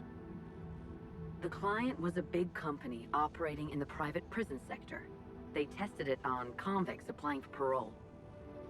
The implant didn't just track their whereabouts, it also allowed them to control them in other ways, regulate their levels of anxiety and such. Anyway, we think we can reprogram it to provide other brain treatments. We've worked out an initial formula based on your scan results. The implant will let us apply the formula, but also allow us to react in case anything goes wrong in the future. So not only is it a chip being implanted in your brain, but it's a chip that can control chemicals? Can induce the flow of different... Wait. Let me get this straight. You want me to implant a tracking device in my head and let Ally Corp medicate me with whatever they want? That's what doctors usually do. I thought you'd be glad. This thing can save your life. Why does it bother you? There were so many reasons why it bothered me that it didn't give me the answer to say, so I decided that I would cut the crap and come clean with her and tell her about the altars. I need to tell you something. It's not gonna be easy, but it's time you knew. Knew what? I didn't tell you the whole truth when we talked earlier. That the cure isn't for me. Actually, it's for someone else. You're not alone out there? No. I did something to survive. I made copies of myself. Human replicas. I swear to you, otherwise I wouldn't have made it on my own. I'm sorry, Jan. I don't understand. I'm sorry. You did what? That was perfect I know, voice it acting. sounds fucked up, but listen. I have rupidium and I have a womb, you know, this module. You're gonna have to explain a little better than I have a Think about womb, it. Jan. I can make copies of myself. They're called alters. Alters, Jan? Yeah, because I use the quantum computer to alter their life paths, you know? So, yeah, I know this is crazy, but you gotta believe me. They are different versions of me, with different choices they made in life. There's even one who thinks he never divorced you. Can you believe that? He's such a pain in the ass. You'd hate him. Lena, you still with me? Yeah, I'm here. I'm sorry that I lied to you, but I didn't want to disturb you. Well, you fucking did. So, is it them? They need the treatment. Yeah, Does Maxwell know about this? he does. But it's entirely on me, Lena. Well, he'll have a lot to explain. No, nobody can find out. At least not for now. You have to understand. I could get in some deep shit. You're already halfway there. There's no way the people in medical won't notice that the data you're transmitting is coming from multiple patients with the same DNA. They're not stupid, Jan. They're gonna find out about what you did. And that only solidifies my decision that that is not the choice I want to go with. Is there no way to prevent that? I mean, I can't risk giving the corporation full access to my alter's brains. Do you realize how vulnerable it would make them? I'm sorry. But I don't understand. I thought you created them because you needed help, and suddenly they're in the center of all of this. Honestly, I thought you had other priorities. Look, I'm giving you a simple solution here to go on with your mission and bring Rapidium back to Earth. Yes, it means coming clean to the corporation, and yes, it also means giving them control. But that might actually be a good thing for you. You were never meant to command that mission. Please remember that. Don't put too much weight on your shoulders. My alters trust me. I could never do that to them. Leave them to the mercy of a soulless institution for whom they're a massive inconvenience, a liability. It would mean giving Ally Corp an easy way to get rid of them whenever they want. And you thought what? That you could grant them a long, happy life when you created them? They'd have to be brought to light sooner or later. You can't protect your alters from who they are. I'm sorry, but if you want to cure them, you'll have to expose them. Maybe. Just, please, whatever you do, don't trust Maxwell. I asked around some more, and the rumors are alarming. So I need to do some fact-checking before I share them with you. Why don't you follow the instructions I'll send you? Buy yourself time and let me get back to you, okay? Yeah. Thanks, Lena. Good luck. Okay. Right. And this becomes the defining moment in the act because I realized no matter what, I can't let Ally Corp have control of my alter's Looks brains. like I found can't an let them alternative kill him treatment at for you. the drop of a hat. Shit. So it is true. And seeing Your wife Miner's told you to disappointment put implants in only our solidified brains that so the decision. corporation can track us? You're not seriously thinking about it. No, relax. Of course not. I knew you wouldn't. I hate that I'm going back on what I said as far as I wasn't going to do the cloning thing, but honestly, I can't let Ally Corp have control of my alters.